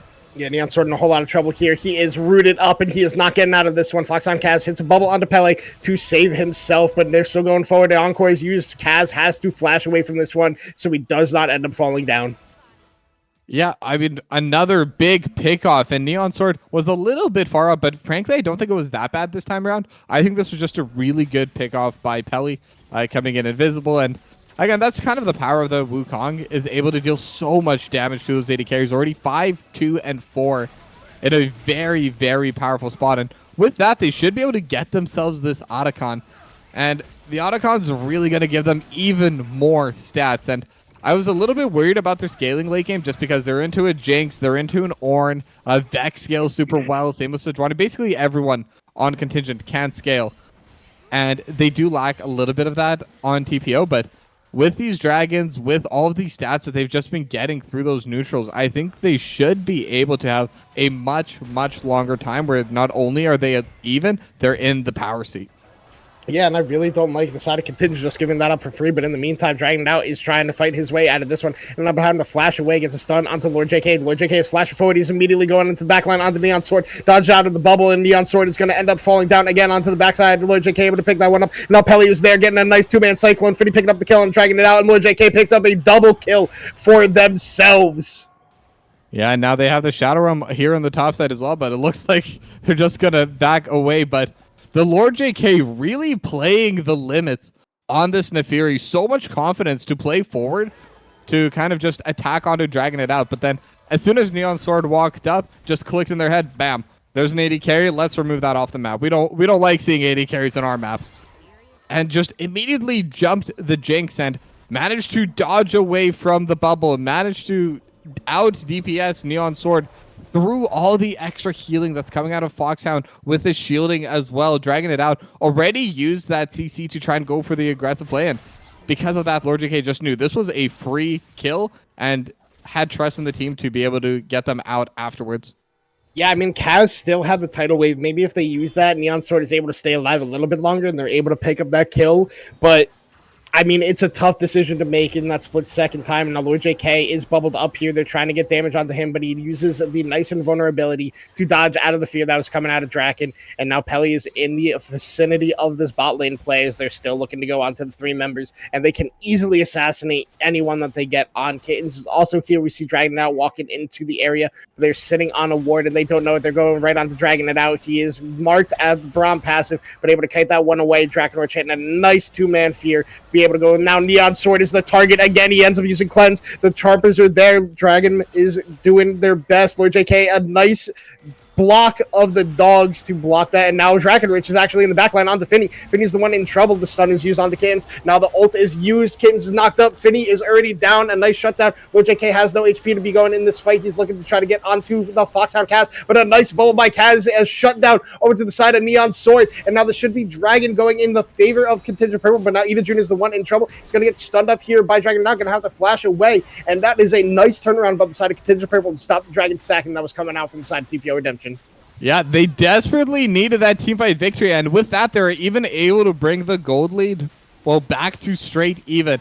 Even a slight lead over towards Contingent, but massive teamfight for them. Neon Sword managed to get one of those kills as well, was definitely struggling in this game, and is going to be in a much better position because not only was that a kill, that was a kill onto the LordJK, that's a shutdown. That's going to be more and more gold into that hyper scaling Jinx, and that's exactly what you want to have happen. And I mean, right now, Contingent, when they're able to teamfight, they look so strong. Drakenrich able to get so many powerful ultimates just landing. Got the initial pick off onto Finny, at the very least able to chunk them out, and then immediately afterwards was just channeling it first onto Kittens, then looking onto Pelly. Like, not able to get every single one of those landing, but definitely was able to bring more than enough pressure than was needed to be able to win that team fight. Yeah, Kaz on this Nami has been phenomenal in this game, stopping multiple engages coming out on the side from TPO, even kept himself alive in that 1v1 against LordJK, which was able to be cleaned up by Neon Sword. I think this Nami, there's a reason, like you said, it has been banned all series, and Kaz is showing us why in this game number 3. This game is still super close. Team fights are pivotal for both sides.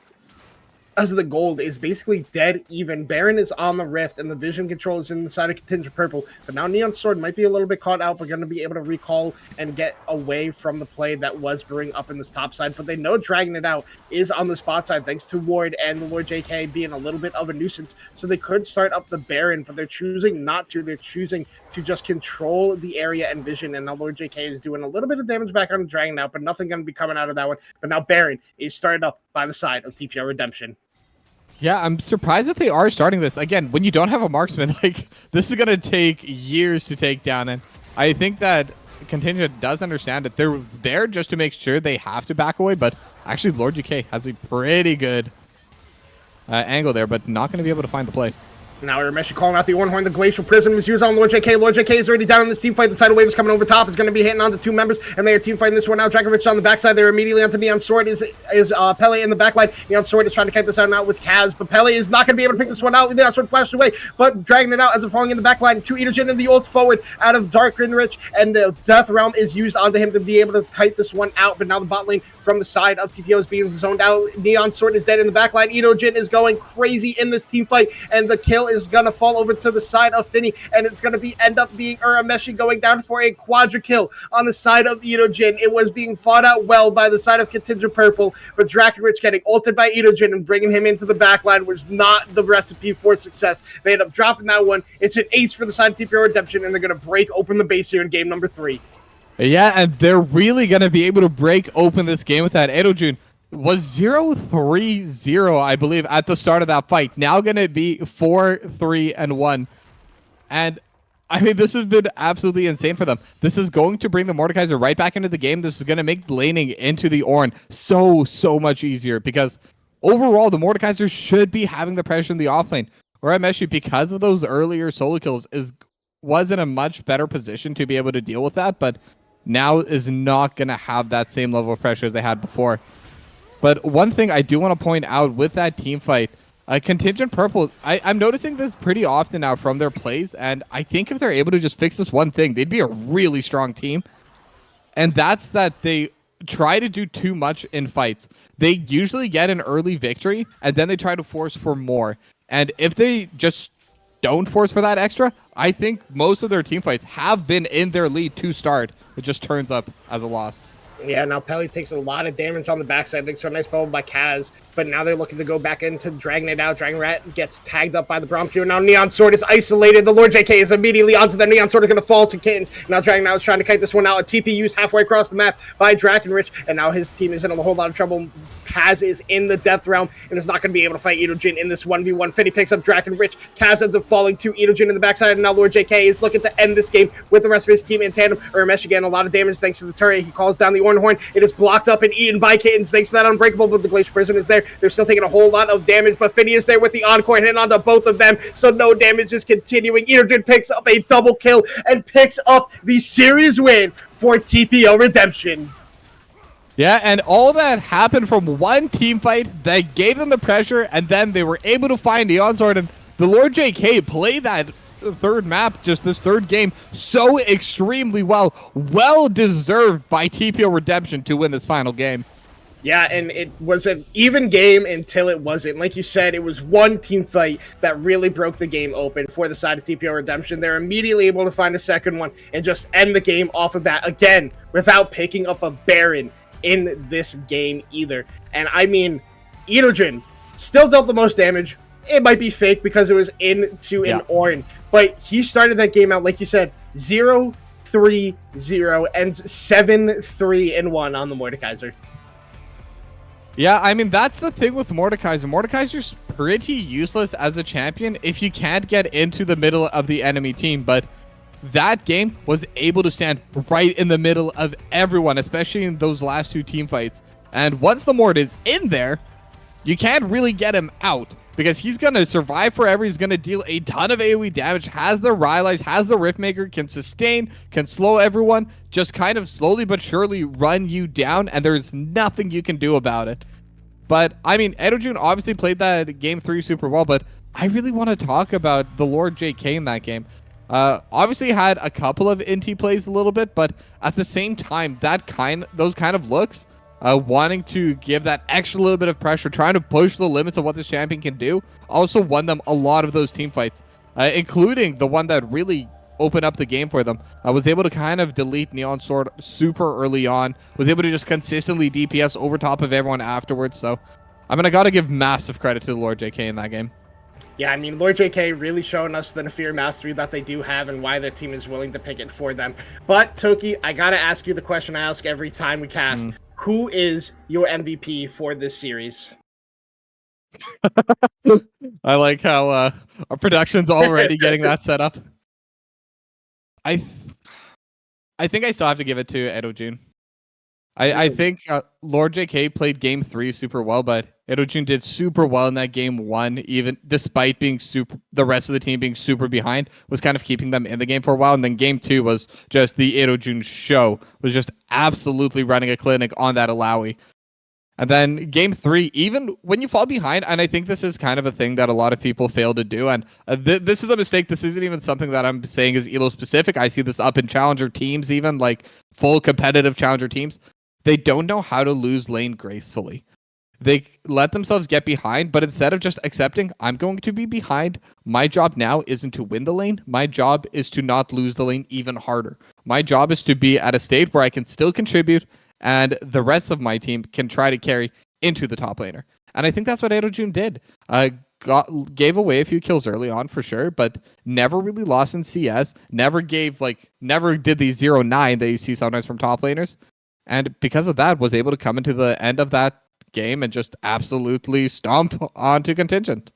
You know, I think Edojin is a good choice. I think the Lord JK is a good choice. But I think the MVP for the series should actually be Kittens. He was phenomenal in that Braum game. A phenomenal Taric game. The Lulu game wasn't even his fault. The team just fell behind. Pelly kind of entered it, if we're being honest. He was like 2-13 on the Skarner. I think Kittens in the last 2 games was really, really solid for his team. Yes, support isn't the flashy role, but they keep everybody alive. They look for exactly what the team needs in those team fights, and I think Kittens did a phenomenal job in those 2 games. If I had the vote, it would be for Kittens. Personally, I think he played phenomenal in these 2 games and at least deserves a nod, but I wouldn't be upset if you did give it to Edojin, who actually, on that Alawi game, was phenomenal, did exactly what he needed to do in that Mordekaiser game. So I'm not upset with it going to Edojin if that's what you agree, if you're thinking, Toki. I'm still thinking Edojin because, okay, so Kittens definitely played well, but I'm wondering how much of that was just the draft. Because the Taric, a lot of those dazzles went wide. Like, if we really look at the game, I don't think I even saw a single dazzle landing, to be honest. It's just that the pick itself was so good. But we don't know who drafts for this team. We don't know if this was something that Kittens decided to keep for themselves. Obviously, did play pretty well on to Lulu, but again, in a loss like that, especially when you're in that lane with the Twitch, you kind of want to have more than that. And obviously, there's going to be some blame over on the AD carry. Obviously, Pelly kind of into down game number 1. I mean, it happens. But I don't know. I still think Edojun performed really well in the first 2 games, and then being able to keep a cool, calm, collected head in game 3 was definitely a big part of how they won. All right. Edojun going to end up being our MVP for the series here between TPO Redemption and Contingent Purple. With that, we're going to be wrapping up the stream here for our night at Blue Otter Platinum League. Make sure you come back tomorrow where we have Diamond and Gold entertainment for you on BOL, the main channel, and Blue Otter League 2 as well for Gold, I believe. I've been Chong Somo. This has been Tokibi. I want to thank our producer Shivam, as always, for being there in the back, giving us good laughs in between games, giving us funny stuff like who is the MVP for the series. And then also thank you all for watching, as always. Hope you all have a great night. We'll see you next week. Have a good one.